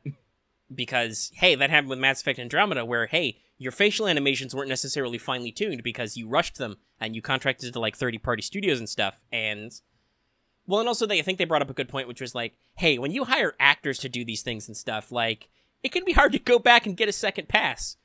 Or if you completely rewrite the story, that means you have to, like, make do with dialogue and facial animations you've already recorded because you recorded them ahead of time and you just can't afford to pay to redo them. Which is like, that's a budgeting thing, guys. You should be more conscious of your limitations beforehand. And I totally understand if something comes up in the middle of a project, but like, shit. Playing your stuff out. That's, I think, something games need to get better about, or game publishers and developers need to get better about, which is like making sure that everybody has enough time to complete the project as desired on time. Like, I know you don't want to give them too much time because they could get lazy, but like, when you contract for a game, you should actually figure out, okay, you guys will need X many years of pre-production, you will need this many years of production, we're going to contract you for this many years of post-production on the back end, which is polish and post-launch content and whatever. And, like, actually budget that out in a reasonable time frame. Figure out what the fuck that is and, like, do it, because a lot of games are flopping these days because they're just not polished enough at launch. They're not bad, they're just not refined like people are used to some games being. Like, I feel like this is a little bit of an issue of the business side getting in the way of things. Yeah, I'm sure. I'm sure because, like, I'm sure that, like, EA was looking at Anthem and, like, as it kind of became that genre, they were looking at shit like The Division 2 and whatever, and they were like, hey, we can't let another big competitor like Ubisoft get in this market space ahead of us again. Like, this game already took forever. We already gave you an extension. We can't give you another extension to polish it because we're going to lose all our fucking market share. Mm-hmm. And there are also some business decisions which make sense from a business standpoint, but are just really frustrating for developers. Like, EA is very insistent on using the Frostbite engine, because it's an internal engine made by DICE. Because I don't know if this stat is 100% real, but I heard from another podcast talking about this, that, like, if you use Unreal Engine, you owe Epic 5% residuals on your game forever. Wow. Which fucking sucks. Like, you want to talk about how generous they are with the Epic Game Store, giving game developers a bigger cut. Yeah, that's because they're fucking printing money on Fortnite, and they've got your balls in a vice with Unreal Engine if you use their engine to develop games. So, like, Epic's not all fluff and love, guys. They're making smart money moves. There's a very definitive business side to a lot of this stuff that you might not be seeing. Like, I totally understand why EA would be like, no, use a fucking internal engine, because we're already pouring money into you to make this game. We don't want to have to pay somebody out the ass on the back end to make your game too. So I totally understand that. It's just Frostbite was a really bad choice for that, because it was mentioned for Dragon Age Inquisition they had to use Frostbite. Frostbite didn't have an inventory system, and it didn't have a save game system because it was an FPS engine. And something that BioWare decided to do, which was dumb, was they wanted to be distinct, so they basically didn't use any tools they made for Dragon Age and Anthem, which was a bad idea. They remade shit from scratch. So, depending on how bad their studio is fucked over by this, I expect Dragon Age 4, which may or may not be still be coming. They went so far as to publicly announce it, so I'm hopeful somebody in marketing asked, hey, what happens if Anthem bombs? Do we still announce this game? So, like, hopefully somebody thought that through before they announced the Dread Wolf. I don't know. I do know that it's going to be a smaller scale, because they originally had the core writing team for Dragon Age, and they were making full-blown Dragon Age 4. Like, they were going whole hog. They stopped down that project before, after I think they had to, like, repurpose some people after Andromeda. And they are now developing a smaller Dragon Age project, which they may or may not keep developing. Dragon Age Go. I mean, I don't know. Like, if you make it fun enough and you can make it profitable, you can keep a franchise alive like that. Like, honestly, like don't discount mobile gaming. Like, honestly, I know some people give it shit. Some mobile games are really trashy or really, like, basic. Mm-hmm. But, like, hey, if you make shit marketable, so, like, all right, I'll spring into this. I don't think I'm done with our BioWare Anthem development conversation yet, for sure. But so here's the thing. I made an oblique reference to something Randy Pitchford said. So as you can expect with the exclusive announcement, Borderlands 1 and 2 got review bombed on Steam. Yep. Because somebody pointed out that reviews are basically the only way the public has to communicate with video game developers and publishers, which kind of sucks. Mm-hmm. So it's basically the only way they can make their discontent, or they're not discontent if you write a positive review, known. Apparently this made Randy a little salty, even though Steam actually applied their off-topic rule, and they actually removed a lot of negative reviews out of nowhere. But he took some shots at Steam and was like, maybe we'll consider doing more stuff with Epic in the future, because they're a curated service and they don't let porn games on their store. And I thought to myself, what elitist tripe, Randy Pitchford. What insecure nonsense. So I said this on Twitter. If you're a video game developer and you're worried about porn games being on the same storefront as you, you're just like if a filmmaker was worried that they sold porn videos in the back of the video store. Like, how insecure are you that you're scared that some hack in his basement making exploitative shit will pull people away from your magnum opus, right? I don't know if that's exactly the way. Well, I mean, yeah, not exactly, but like I feel like he was definitely taking shots at fucking Steam. Yeah, well, he was taking shots at Steam, but like this is something I've heard other people say, and I'm like, why is that a sticking point that you're concerned of? Like, okay, so I understand, America's weird. We don't think of sex and violence as the same thing. The what? I said we don't think of sex and violence in the same level, right? Like, violence is okay, sex is not. Because here's a comment I had about Borderlands. Borderlands is a game that from the launch has had mechanics about all the different horrible ways you can kill people, like set them on fire or melt them with acid. But my God, if there's a titty in it, that's shocking and scandalous, and it is, and that's really dumb of our zeitgeist. But that.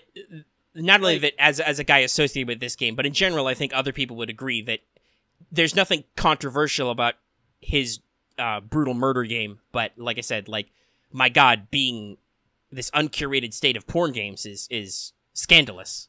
So like I think he's dumb for, like, especially for, like, the Steam game, but like basically, like, for a game that basically, business decision that wasn't completely at its control, people are going to, like, review bombs other games that have been out for a long-ass time, Right. have just got an update which is massively successful, and people are going to get mad because they can't play their game on Steam from launch. I know, like I said, that's kind of a complexity of the system, right? There's no other outlet for those people. Yeah, so they have it's to... so as I said, like...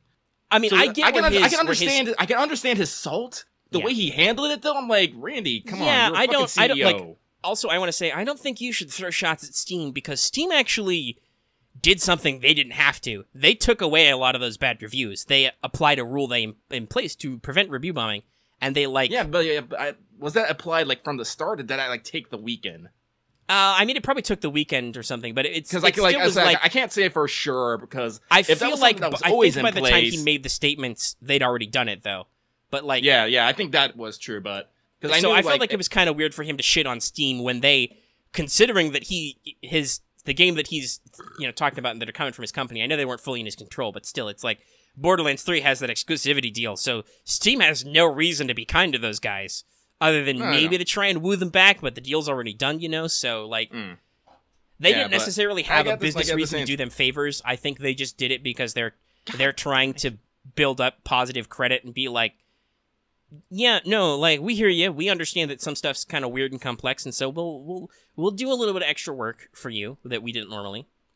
Well, because you gotta also remember, eventually Borderlands 3 will be coming to Steam, and people are probably going to buy it on Steam. So, if they didn't, who knows? Maybe that would actually hurt their future business propositions. Who the fuck maybe, knows? but I feel like that's a little too much, especially since the well, I'm sure the review bombs were I don't know about the fucking business side, so I can't say. I can only do conjecture. There's complex numbers that we don't know, but it said it feels like it felt like it was a weird, like Steam did something they didn't necessarily have to do, and I could just as easily see numbers going both ways on whether or not it would affect them businessly, but I feel like they did it just to gain good image, and Randy's taking shots at Steam, and like I said, I feel like the critiques he leveled are kind of weird, and like also no, that's for sure. It's like what the fuck? The guy who started who's the like Epic CEO when talking about his storefront was also like, yeah, and we don't let porn games on. I'm like, why are we so caught up in this?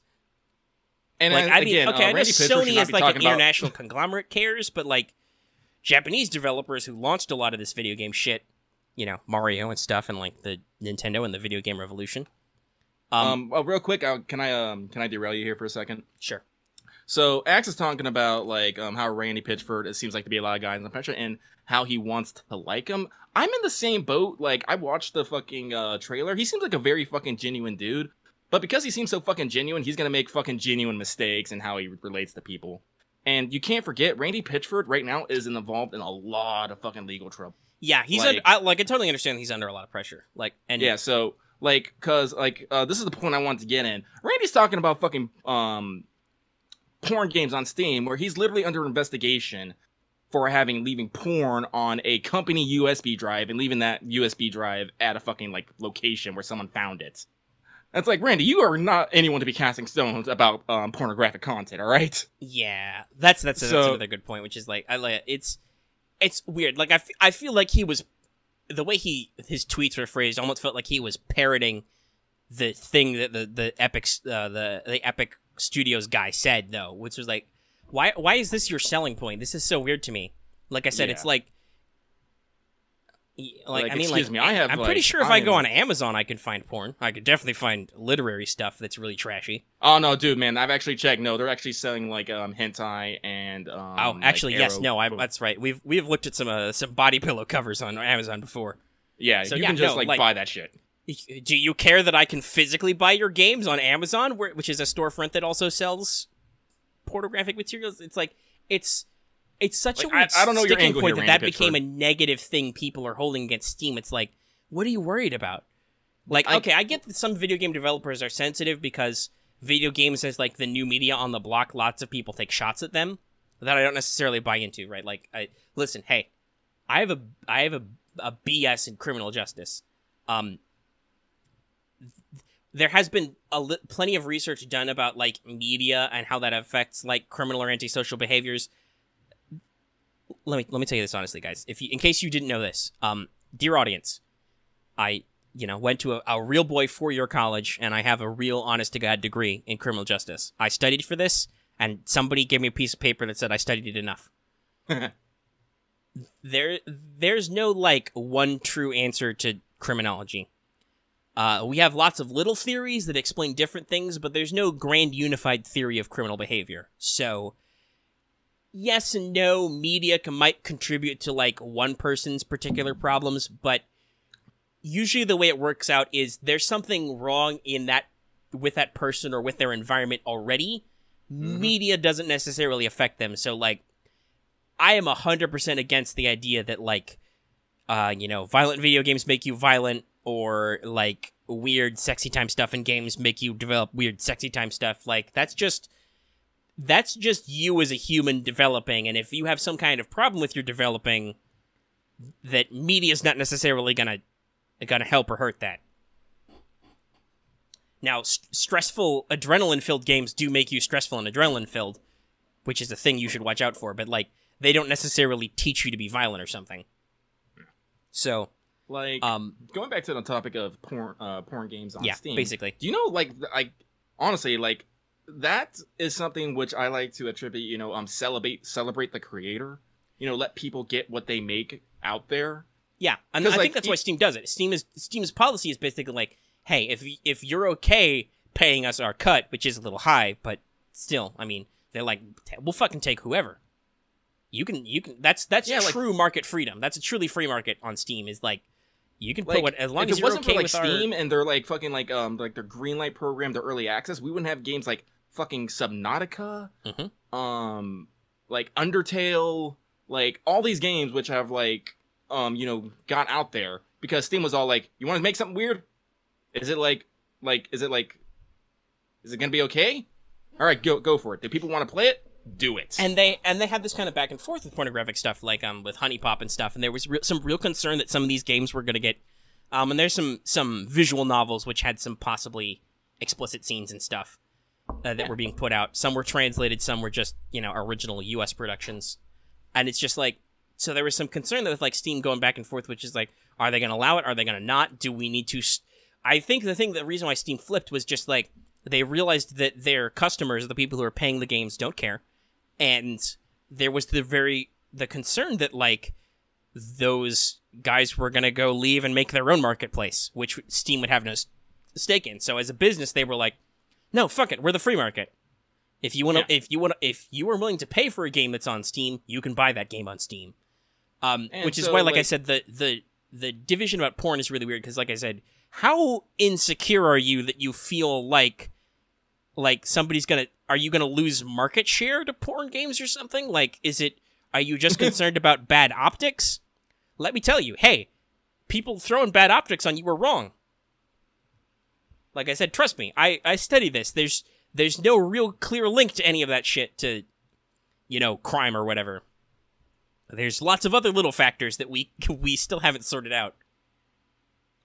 Me and my ultra-modern textbooks.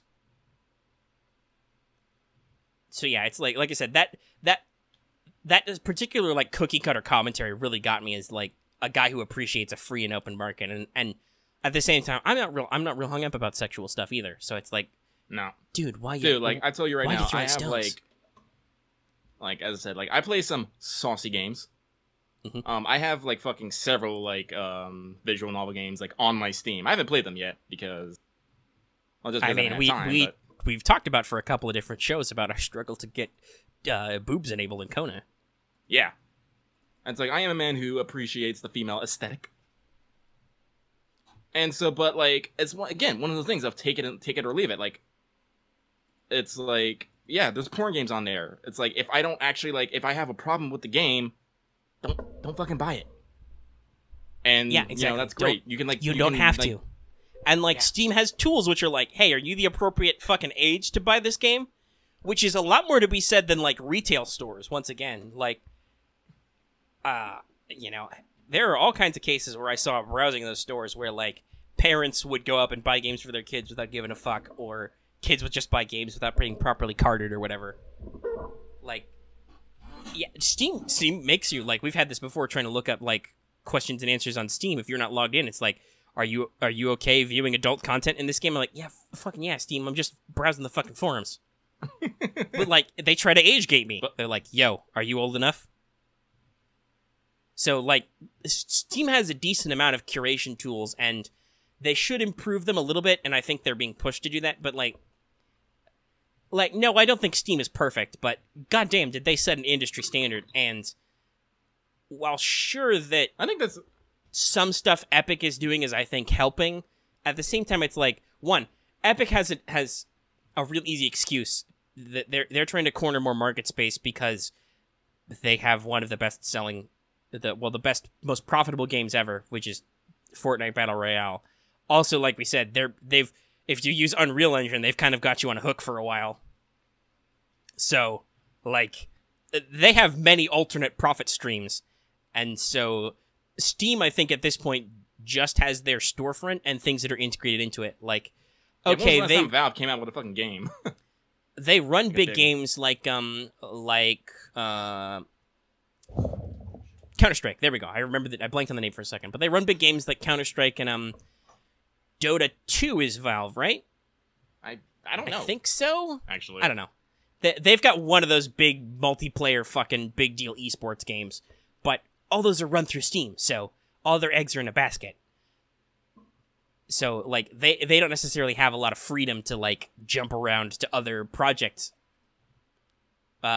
which Epic does. So, like, that's what I'll say. Like, okay, on the one hand, some people are way too shifty about Epic. They're like, oh my god, Epic Games is Chinese spyware. No, China doesn't actually have a controlling interest in that company, and there's no evidence that it's actually stealing your data. It'll spy on your Steam's friends list so you can easily import your friends from Steam to Epic, but it's not actually siphoning your data yet. Actually, I think I read an article about this. It's basically Epic's trying to cut out its own market slice that Steam has been almost dominating since its inception. And, like, hey, because I said that Steam was a big free market. Like, I totally get market competition. It's good that it's healthy that Steam doesn't make a monopoly, but at the same time, like, let's not pretend like Epic is doing this out of the goodness of their heart. No, they're not. Hell no. And any improvements they have made over Steam, they have done so because they looked at what Steam did and they looked at all the other money they're making and are like, we don't need to make as much money on game sales, so we can let developers make more money while selling on our storefront. Oh, some people are really concerned about the fact that Steam doesn't curate their games. Oh, well, we can afford to hire bunches of people to curate games, so we'll say that we curate them. Yeah. Like, fucking whatever, dude. Like, and you have already expressed your opinion, especially as a majority PC gamer, that, like, you're not necessarily against Epic Store as a concept, but boy howdy, you're really annoyed that you have to keep downloading launchers. Yep. I don't play one of these games I bought on Steam. It was one of the Anno games, 20-something or other. I bought it, but it was like, oh, you gotta go through Uplay, and I'm like, this doesn't fucking work out right. So I'm just like, I will never play this game because it's super annoying that I gotta jump through, like, 2 hoops. Yeah, it's like, again, like, I don't know. Like, I honestly don't understand, like the exclusivity thing. I'm like, what the fuck? Why? But at the same time, I understand why. Well, yeah, you understand why for 2K. It's that, like we said, Epic is printing money right now because they've got Fortnite, so they can just throw money at their problems. The question is, either they will get too big and they'll have to hire, to maintain their level of quality, they'll have to negotiate with more people, or they'll have to hire more people, which will cut into their profit. Or, hey, Fortnite's not going to be around forever at this popularity. It's just not. That's not how this culture works. Like, at some point, you're going to lose your number one slot. And so... What was the big thing between Fortnite? It was PUBG, and then, like, before it was PUBG that was a big sensation for a while. Minecraft before that was, like, the defining pop cultural game that everybody streamed and played. League of Legends was another one. Yep. League has died down a lot. I think that's because, unfortunately, League had a really shitty community. That was way too high tension. Then you got games, you know, like fucking Arma, Daisy, fucking... There's a lot of shit out there, I think that ultimately became PUBG. Like, the guy who made that was the DayZ guy. But DayZ didn't work out like they wanted, so they moved to PUBG, and so on. And, like, there's a very good argument that maybe Epic stole some of the technology because PUBG is in Unreal Engine and they were working very closely with them before they came out with Battle Royale. So there's like a legit concern that they were a little shifty with their business practices and, like, directly took knowledge they gained from working with the PUBG guys to make a better product. And, like, you can't argue with the fact that Fortnite has a certain amount of market accessibility. The fact that they are putting in all these dumb meme dances and, like, they had Thanos in there and stuff. Like, no, they're in that zeitgeist. Like, they have hollowed out that zeitgeist and they have set their butt in there and they're like, we're not leaving. But there's going to come a point when the pop cultural zeitgeist, the collective unconsciousness, is going to drop Fortnite like a hot potato because they're like, you're not doing anything new. And so something new will come out, and then your revenue stream dries up and you got to come up with a new thing. And, like, I think that's kind of what they're doing with the game store, is they're trying to set up something that, like Steam, will basically print money forever. Something to fall back on. But I feel like they might be throwing a lot of money away to set up the Epic Game Store. So we'll see how they work out, like, long term. Like, here's another sales thing I heard, that apparently GameStop reported its worst loss ever earlier this year. I'm not surprised. So a lot of people are wondering if GameStop's going to make it the year. Like, or honestly, they're probably going to pivot from video games completely and be like accessories and Funko Pops and shit. Like, honestly, if they just became like a fucking Think Geek, I could see that. That'd be fun. Yeah, like, if you wanted to sell video game culture stuff, that's probably pretty easy, and hopefully that's less overhead. But, like, there's just too many ways to fucking buy. Like, I don't even know the last time I bought a game at GameStop. I, like, order all my stuff, like, through, yeah, like, hey, guess what? downloads. I can pre-order on Amazon now. I'm an adult. Yeah.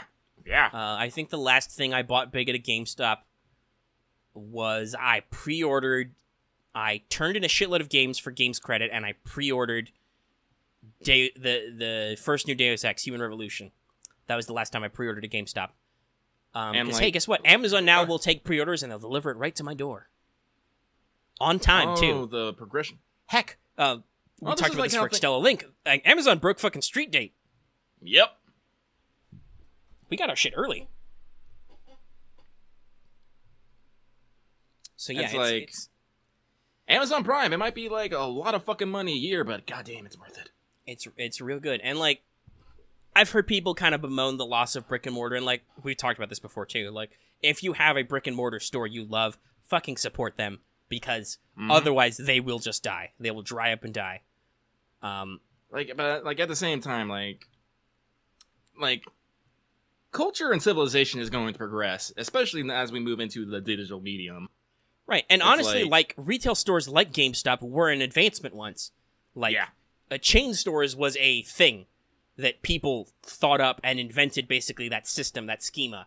And for some it works, and for some it doesn't. Like, McDonald's franchising works because you always know, like, I tweeted about this last night, actually. YouTube has finally figured out a YouTube ad that applies to me. They've given me unskippable McDonald's ads. So I've been seeing a lot of 15-second ads for McDonald's, and here's the thing. I live on a lakeshore, basically. So I'm in a depression. Up the hill is a McDonald's. So at any time in my life, if it's not 80 degrees outside and I die, I could hike up that fucking hill and find a McDonald's. So, like, that's a marketing scheme that is right in there, and that just shows you how pervasive McDonald's is.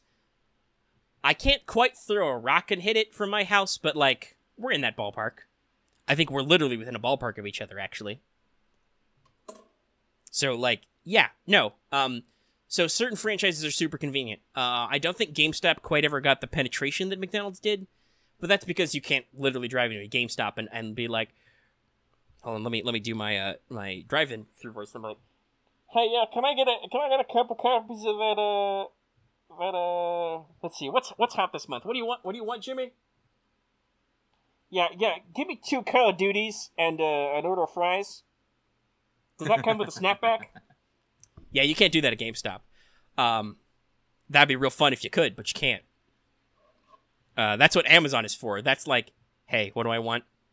And, like, fuck, man. Like, Amazon's gonna be killing it in business terms until they completely do away with discs. Because it's just... somebody actually talked about this. Like, games go on sale frequently on, like, Amazon and other online retailers after they come out. That's usually because they overbuy a little bit. Like, they have stock and they have to get it out of their warehouses. Because we talked about this. Storage is expensive. Yes, it is. So, we're here on What's Up, we're building themes of things we say that we will reiterate to you every, half a dozen episodes or so. Storage is expensive. So, Amazon wants to clear out storage for old shit to buy new shit to store. So, you can usually get some games pretty cheap. Like, now that I'm in a rush, because we're playing lots of stuff, I'm still not done with Borderlands Game of the Year Edition, we're working on Conan and stuff. I got other PS Plus games in my backlog I should play sometime, like I want to work on Hitman, like I said, stuff like that. But, I could buy something like Battlefield 1 for, like, $10 right now on Amazon, physically, and just be like, that's way fucking cheaper than buying it on, like, a digital store. Like, I mean, I did that for Borderlands because I think they said they offered physical copies, but I couldn't find it on Amazon, and I looked on, like, PlayStation Store, and it's like, it's already only $30, so that's not bad, so, like, I wasn't gonna get it any cheaper physically shipped to me. But, like, Amazon's got a solid design plan, and other stores will have to learn to compete, but also Amazon's weird because it does stuff in their marketplace, like, here's another topic I wanted to briefly mention, but, the next Legend of the Five Rings novella came out, it's been officially released, so, I've bought it, already, physically, and it's making its way to me. I would have bought it off Amazon for their usual cheap-ass price of $15, but they said, it'll come to you maybe sometime in, May? And I'm like, fuck you, what? no. Yeah, no, like, for what started as a book reseller, they were taking a long fucking time to get their stock in or whatever. I'm like, no, let's not. So, I bought it from another merchant on Amazon, and it cost me like $5 more. It cost me like $20, but it was free shipping fulfilled by Amazon. And there's somebody starting with a G, Games, so somewhere out there's like a secondhand retailer or there's a game store or something who also is an Amazon merchant and just were like, oh, we've got back copies of this thing. We'll sell it to everybody across the country. And I paid them more than I would have buying it directly for Amazon, but they had it. And it'll arrive like next week. Like a lot of places like will use like Amazon as an intermediary. Like, well, it's just like using YouTube or Patreon or Teespring, our merch provider, buy our shirts. But like I buy my light novels through Amazon, but they're not like made by Amazon. No, they're made by fucking Yin Press, and Yin Press has its own locations and fucking online store. But they're like, no, if you just want to get through Amazon, here's a link, use it. And like, all right, I'm like, cool. Yeah, so it's like there are a lot of times when you buy shit from Amazon, you're not buying it from Amazon. It can be fulfilled by Amazon, but it's often through other party sellers, like who basically, I don't know what they do to store stuff at Amazon, but that's how it works, and it's just like they're so good at this market. I feel they're like Steam basically. They are a marketplace. They'll sell you some shit directly, or they'll hook you up with somebody else to sell your shit. And they ain't shit about big porn games either. Also true. Like we said, we have seen some saucy docu covers. I've seen more than saucy. They actually sell like full on like arrow dojins and shit, like translated ones. Well, that's good because that's also a niche marketplace, and I feel like some of the other some businesses who are trying to get in there are a little shifty on there. Need to refine also, their, I have definitely checked in Amazon Japan. Yeah, a lot of like dojin artists will actually just sell their like unofficial dojins on there, including their arrow ones. I was like, So marketplace, Amazon free market. Listen, a lot of people have complaints about capitalism, but I feel like the ideal of a free marketplace that actually works if you can actually create a situation where people can connect to customers, right? And like you can exchange your magical goods and service exchange mabob for stuff. Yeah. But yeah, no, I was actually looking to get some of Pochi's stuff and Raita's stuff on Amazon, and they got some of it. And sometimes they'll ship to America, sometimes they won't. Yeah, I can see how that yeah. Well, I talked about that security screwdriver I got I talked about with my parents, and my mom said that that probably means it's shipping from somewhere in China because it took like a month to get here, and they were like, we have no idea when it'll arrive, and it did. In fact, I think it had a return envelope that was like somewhere in fucking China.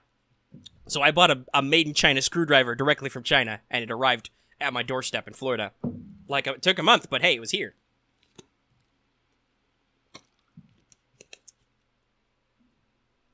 So let's see, what's our time at? We're at 2.5 hours. Well, 2:20, but thereabouts. Oh, we got some time. So Omega, real quick, have you watched any fucking anime? No, negative. I don't have time for that. I'm juggling like 3 gacha games. Oh, Instinct Sakura started. Lucky, did you get Nagato yet? Can you stop crying? No, I'm still crying. You know why I'm crying? Because I have gotten every other exclusive build ship except Nagato. Wow, I'm not that lucky yet. I've just built the Destroyer. What's her face, Kaze? Yeah. So like the Japanese have too many ships named Wind. I can't tell them apart, but I got that one like literally first cube roll, and I've gotten a bunch of Garbo since then. Like nothing exclusive yet. Like there are 6 build ships. I have gotten there's 2 SRs, 2 elites, and 2 rares. I've gotten all of them except Nagato, and literally Nagato was the only one I fucking wanted. I am like livid. If I don't get Nagato by the end of this event, I'm probably gonna quit. Like I have been on this train for this girl since like almost like the first week I've been playing when I was looking up ships. I mean, I feel that's a little harsh, but also like if that's your investment for the game, yeah, you do you. Like it's like because like we've talked about this. Azure Lane's really weird, like giving you selection to like care about certain units and stuff, and it's like it gets you, but at the same time, it's like, goddamn, like it's well, like as I said, like if this game does not give me the one ship that I wanted, like this entire time gives me every other ship on a event that I have no idea when it's going to be because I don't know their fucking schedule, which means I don't know how long I'll have to wait. See, here's the thing about FGO: if I miss something on FGO, I'm not going to be assaulted about it because I have fucking clairvoyance like A to EX, and I'll know like the next time coming around. I have a 2-year window to guess. Azure Lane, I have none of that. And also, I mean, if you stick with FGO long enough, they definitely have a system. Like, like we'll talk more about this in Let's Talk FGO tomorrow. But hey, 60 million downloads. Oh, MHXA came back for a 3rd banner, her 3rd rate up ever. Huh? Yeah. Well, that's about a rate up a year. You know, Kiara did the same thing. So, it's like they're working on it. They have a schedule-ish, but with our Azure Lane import, they're a lot more chaotic about when we get stuff. Like they're not following a set schedule for NA. Yeah, so I'm like, I don't know what the fuck she'll be back, and I don't know if I like want to just like exist in this game, like just waiting for that to come back around. Like, but think of I know it seems kind of harsh, but like as I said, like if I put an effort and I am not rewarded for that effort, why the fuck am I playing? Fair, but also think of all the cubes you could save up. Yeah, no. As I said, well, hey, here's the beautiful thing about Azure Lane. It's bound to an account, so if you feel like you get a hair up your ass and you want to reinstall it and play. Hey, see, here's the thing. I've so far spent 100 cubes trying to get Nagato. That's a lot of cubes, but yeah, okay. But still, like I said, like that's another thing that's like better than FGO. Hey, it's got an account binding. If you feel like you want to delete it and go away from it a while, you can just re-download it and log back in, and you'll have all your old shit. So, like, if you did miss, and then, you know, a year later comes along and they're like, rerun on this event, and you're like, shit, I can try again. Or maybe you see a different ship you like. You could just come back to it, and it's not a huge deal. Whereas for FGO, there's, like, a whole fucking, like, you gotta... It's like getting the nuclear codes out of the football. You gotta, like, turn one key in, and then turn a second key, and, like, put in a password. I fell off. Fuck. Get back up. That happens a lot. Also, I don't know if it's just, like, weird lag in your server. I have a devil of a time catching cliffs on my way down when we were playing co-op. I can do it in my home server. It's just... my timing's weird. I don't know. Because there is a little bit of lag, because I'm pretty sure because it's co-op, it's hosted on Lucky's machine, so... Probably. As I said, like, there's something about Conan I fucking love doing. It is my preferred escape route. Something chasing me, I'm just jump off a cliff and grab it on the way down. Yeah, the climbing in that game is really good. Like, I think it's weird how, like, you can't fuck with any environmental objects. Like, if you go to a camp and they have a bonfire, you can't fuck with it. You can't even tear it down. Nope.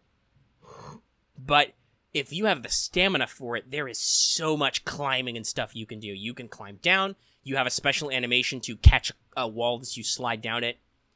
Like, it's really cool. I like how you literally, like, dust comes out, and you're just like, I'm like, this is killer on my nails, but I love it. Yeah, I think the only place we've encountered you can't climb is the dungeon, because then you could bypass puzzles.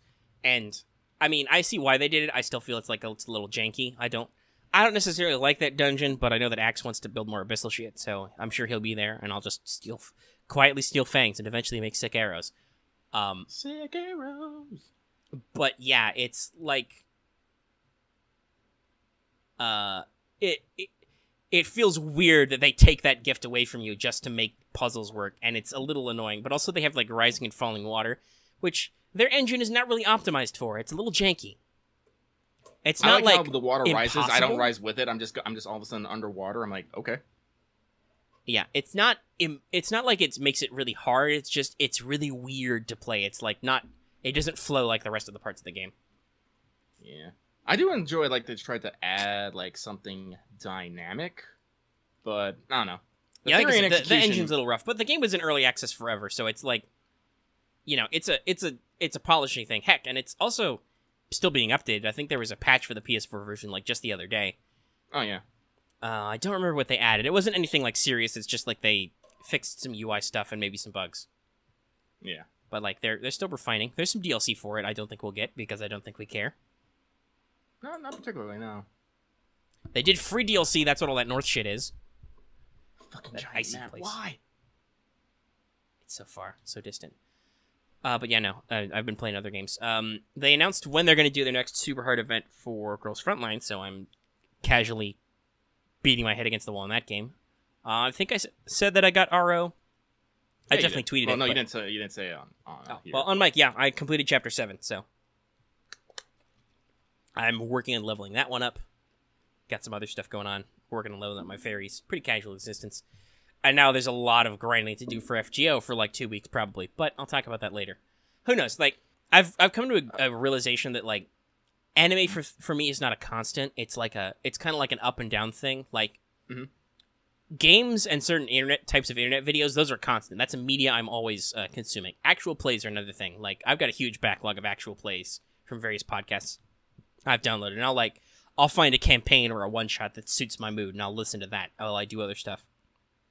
But anime is like, because I have to like sit and focus on that because reading. That's like I have to be in the right mood to like go up and down and like really watch it. And sometimes I feel like watching week to week, sometimes I don't. And stuff. I don't know. I'll have to see, because I bet when Netflix releases Kakegurui Season 2 fully, if they haven't already, that's going to be like, well, I'm going to watch both those seasons again all at once. Yeah, I was. I've actually made peace with Netflix and their release schedule. Yeah, that's fair. Because honestly, like I said, like sometimes I don't feel like watching a show week to week. Yeah. So like binging is fun. Binging is fun. Our Discord got a little nostalgic for Devilman a while ago. Oh god. Which is pretty funny. But we talked about the best way to watch that show, which is, I think we've decided the canonical StudiOmega way that is the best way to watch Devilman Crybaby is to watch all of the episodes all at once in a single night, and you get progressively closer and closer to the floor as that show goes on. Mm-hmm. By the end of it, you should be face down, flat as possible on your floor. But yeah, so that was funny that we kind of brought that back. But that reminded me that like, yeah, no, that was just I suddenly started hearing about this show and like I watched all of it in a big chunk on Netflix. So like, yeah, I don't know. Like, at some point I will feel like it. I'm gonna go back and I'm gonna catch up all the way on Slime because I really like that show. And well, Axe, I don't know how clean it is, but I have carpet, so it's hard to tell. But I do vacuum regularly, every couple of weeks. Speaking of which, heck. So real quick, Lucky's gonna throw out like a couple animes I think people should give a watch. I would like say to Omega to watch it, but as I said, he's not watching anime, so what the fuck ever. So first one is the Fruits Basket remake, because this is actually a pretty interesting case, because as far as I know, anime doesn't really get remade. It gets like re-envisioned, like you get readapted. Different like division. With Full Metal Alchemist, that was like the first one was, well, the manga's not done, so we need to make up an ending. Yeah. And then Brotherhood was like, okay, the manga's done. We're going to accurately tell the manga story now. Yeah. Both are great. So, like, Fruits Basket, which came out, like, a long time ago, had an anime. It was one of my first shoujo, animes I ever, like, fully fucking watched. Actually, they're actually releasing, like, their remake, and they're gonna tell, like, the entire fucking story. But, like, one of the things they specifically did is they changed the art style to something more modern. They changed voice actors. Like, it was something that the original creators said, don't make it like the original. Make it something, like, you know, unique today. And so it's literally being built up from the ground up. You're still following the story. So, like, I could watch, like, the first episode of the original and the first episode of the new one, and you see all the fucking similarities, but they're still fucking different, like, in the music and the animation, like, how lines are delivered. It's just like, whoa. It's really nice. So if you've seen, like, the original Fruits Basket, like, you just need to watch it so you can do the side-by-side comparison. And if you haven't watched it, the original Fruits Basket, watch the new one just because it's a really, really good, it's like a really, really interesting story. It's, like I said, it's a shoujo anime. It's about a girl who meets a family who are cursed to turn into one of the members of the 12 animals of the zodiac whenever someone of the opposite sex hugs them. And it's hilarious and sweet and charming and, you know, just good. The other one, though, I think everyone should just watch because it's fucking goddamn amazing, is Sarazanmai, which is being done by the director Kunihiko Ikuhara, who's known for stuff like Sailor Moon, Revolutionary Girl, Utena, and Penguin Drum. And, like, I haven't seen any of those things, but I saw a trailer for this. I'm all like, this looks visually stimulating, and oh my god, it is. It is crazy. It is out of control. It has to do with a lot with butts and kappas and, you know, desires and secrets. And the visual style is fucking phenomenal. I believe it's being done by MAPPA, which is a top tier animation studio. Like, they do really good work. Like I said, only one episode is out, but, like, I saw that one. I'm like, this is already my favorite fucking anime of this core. Yeah, you're talking about not seeing that other stuff. I know that some people haven't gotten your MO lucky and are on the Discord trying to be like, now go watch this other shit they made. And you're like, no. Yeah. No. I'm like, no, I totally understand that. Like, I'm like that for a long time. Like, Lucky, you and I both super love the Dresden Files. Mm-hmm. And goddamn it, Jim Butcher, stop writing April Fool's jokes and just finish peace talks. Thank you. But I didn't try those for the longest time because people were constantly like, this is the best series ever. You should read these books. And I'm like, doubt? Press X to doubt? But then eventually I was like, people keep bringing it up. I'll try it casually. What's the first one? I got him because I think this was in the period where I've mentioned this before on our Discord and stuff. I don't know if I've talked about it online, but it started as a scholarship requirement, but also it was just a thing I had free time to do because I was homeschooled in my teenage years. I volunteered at my local library 2 hours a week for many, many weeks. So I shelved a lot of books, and they had me shelve both fiction and nonfiction because it was just like, hey, I'm here for 2 hours. So I was, you know, a teenager at the time, so it's not like I could leave under my own power. So I would shelve whatever they had to shelve, and when they ran out of stuff to shelve, I would straighten. So I got to look at a lot of books, and so I saw that my library had these books, and I was just like, okay, I got the first one, I'll pick it up and I'll read it, and then I'm like, oh my god, these are amazing. But, like, people kept trying to tell me and force me to read them because of how amazing they were, and I'm like, it's not that big of a deal. Like, and then I literally forced Ron to read one because I used a Barnes & Noble gift card, and I was in California visiting him, I bought some other stuff, but I also bought Stormfront, and I was like, not literally, but practically threw it at Ron, was like, read this. And he did, and he really liked it. I don't know if he caught up on the whole series, but he did read at least that one. Like, I was, like, specifically like, no, because the person who, like, recommended me to go read Lieutenant's like, before you watch it, go watch this. I'm all like, is me watching this, like, crucial for me understanding the story? No? Then, like, I'll do it maybe when I have time? And they're like, go watch it. I'm like, no. Like, literally, I just said that, no. It's like I am, like, fucking, like, busy, because I play a lot of games, I watch a lot of anime, I do stuff. Like today, like, I actually have to go out and run some errands. And it's like, like if I like watch this and I like want to know more about the stuff, yeah, I'll go like see stuff. But like I like discovering stuff on my own. When I like recommend stuff to people, I don't think I've ever said like bleh. When I recommend stuff, it's like I'm not saying like fuck, where is my thought going with this? Let me see if I can catch where you're going, because you did Live with Lucky, and people asked you for manga and light novel recommendations, and in that show, you kind of molded over, and you were like, so I can't, like, universally recommend a lot of stuff, because everybody has their different taste. We talked about this earlier with, like, games. Yeah. It's the same with, like, other media. So you came at this from, like, okay, if you like this sort of thing, you'll probably like this novel, like, I don't even fucking remember anymore. What is memory? But like you were like, if you like fantasy or you like romancy type stuff, try out this artist in these series. Yeah, so it's like when I recommend something, it's like these are like recommendations based on like my own personal interests, and like if you like are in line with my kind of interests, you might find it good. But if you're all like, no, this ain't my thing, I'm not gonna be all like, no, you have to, and like shake you wildly.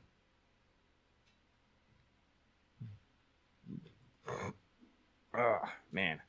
I'm actually really proud of myself. I've actually been like slowly working on like remaking this fucking base while we've been talking. I'm getting better at like the multitasking at this.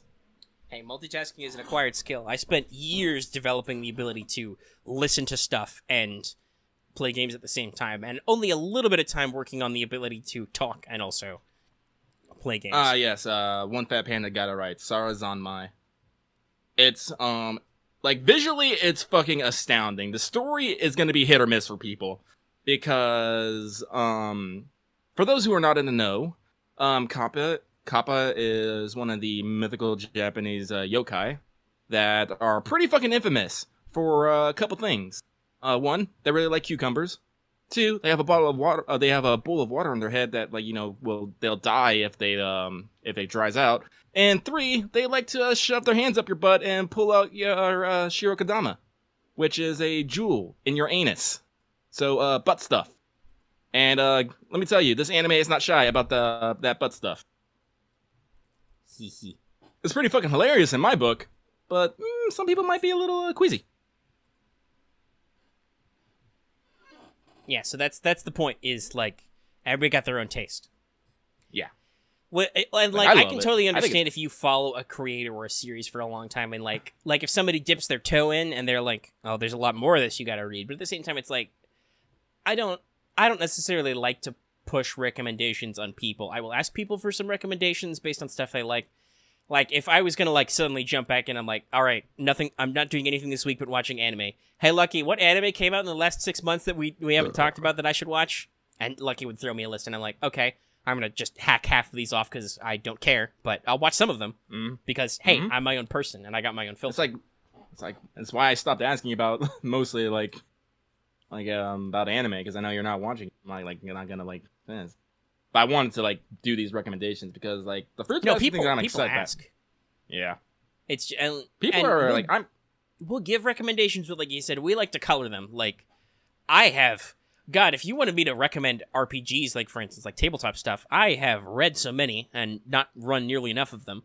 But like there are a lot of them I could recommend for certain themes and points. But I would also need to know what the fuck you're doing. Like, hey, I really like the Fantasy Flight Star Wars game. I talked earlier about, running a Clone Wars game with that, and getting people for it. But, like, I wouldn't out of the blue recommend it as just a casual game. I would just say that, hey, if you're interested in role-playing Star Wars, the Fantasy Flight version is very good. Good, yo.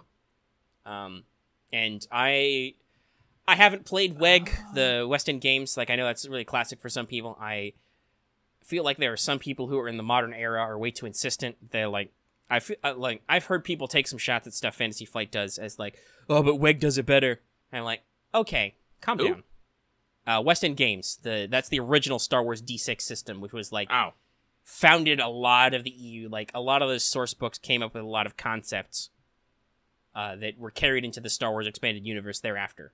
So like they're very impactful to a lot of people, but I don't think people should take pot shots just because they're like, oh, this old game does this so much better than the new thing. Like, well, the new thing does lots of good stuff too. Like, if it's your personal preference, sure, but like, don't take pot shots. Everything has its own personal strengths and weaknesses. And like heck, like I could even recommend Star Wars Saga Edition, which was a D20 game by Wizards of the Coast, if you really like D&D style combat with squares and stuff. Like, I ran Saga, and it's okay at what it does. It's pretty refined. It's got a lot of different toolkit stuff, but it's still fundamentally a D20 system, so... Also, it's a little bit broken because they really added a lot of support for Jedi, so I recommend if you're going to play that game, play all Force users or no Force users, because if your Jedi player is smart, he will take all the feats that let him use the Force skill for literally everything. Because it's one of those games. Oh, yeah, Force sensitives can pilot, so they can take a feat that lets them use the Force instead of pilot checks, and instead of medicine checks, and instead of perception checks, and social check. Yeah, it's just, they let it get a little out of hand. Their approach was kind of, because it was a D20 system, their kind of approach was like, okay, well, so Force users can use the Force to basically do anything, so we need to make it so that Force-sensitive characters can take something so that they can apply those to everything. I think Fantasy Flight is smarter about that because, yes, you can take certain Force powers to add to certain effects, but they are usually additive, and also they're more focused and, like, more spread out. You have to put an actual decent investment, like, because it's a point-by system, not a class and level system. So yeah, like, they're pretty good. But but also at the same time, I know I have opinions that are not universal because, like, I've talked about this before. If you ask me what my favorite edition of D&D is, I would say 4th. Mm-hmm. For reasons. So, like, recommendations are complex. And, like, people can sometimes have reactions. Like, if I was in a room and I, like, just threw out a casual recommendation with, like, hey, I really like 4th edition, some other people would be like, what the fuck are you smoking? Oh, yeah. I know. But edition wars are also a really big deal in D&D, so... Hey, whatever. Whatever floats your boat, man. Boat floating. Like, fuck, I super love Legend of the Five Rings still, and someday I'm gonna run this fucking game. One day, someday. But, like, it's a game that's very much keyed to making what they call samurai drama. If you don't want to play a samurai drama game, it's not for you. And there have been people in, like, the community for the game who, like, think the game is flawed because they're trying to experience or run a very different game than the game is intended to be. And so, like, for instance, I would have not recommended that game to those people if I understood what their kind of, like, point of view was. So yeah, now we're like 2:45, so... I fell! Oh, okay, save myself. He caught it. That was a great sound spike, by the way. Sorry. No, it's fine. I'm literally, like, balancing myself on an edge as I try to build this tower, and I wiggled a little too far to the left. Actually, I didn't really think about our sound balance, but I think you're louder than me right now, which is good, because it's usually the other way around. Usually. Yay, mic position. But, oh, my, like I said, we're getting up on 3 hours, and my shoulders are starting to get kind of stiff, so... I still hate this fucking chair. I just need better posture. Well, my thing is I have to sit up to use my mic arm. I cannot do my full-blown relaxing slouch and, like, lean way the fuck back and still have the mic work. I haven't figured out that proper mic configuration. I will someday, though, I'm sure. Eventually, we'll have a studio. There'll be a couch in it. There'll be 2 couches, so I can have an entire couch to myself and just bleh. Like, there'll be a camera, and I'll be relaxed as fuck. I'm not going to be professional. I'm going to slouch like crazy. Like, listen, nobody's ever seen Omega sit in a large leather chair, but I sit sideways in those chairs. I don't sit front ways. I like all his recordings in his Dragon Gigaromi. Well, hey, I mean, that's brand identity. Mm-hmm. But yeah, so my thing was I think we're about to wrap it up. You were talking about some series and stuff. You got anything else you want to throw out there?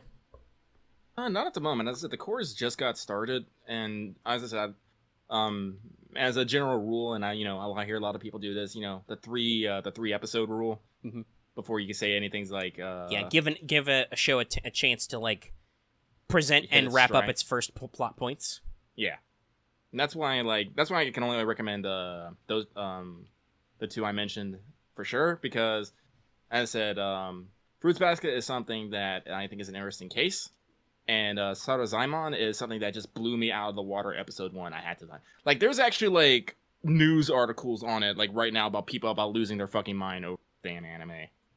So it's just like, huh. But other than that, no. Like I said, there's plenty of things I'm watching. Ah! Oh, that's why. I need to break this. But all right then, I think we'll go ahead and wrap this up and let this settle down. This week's What's Up.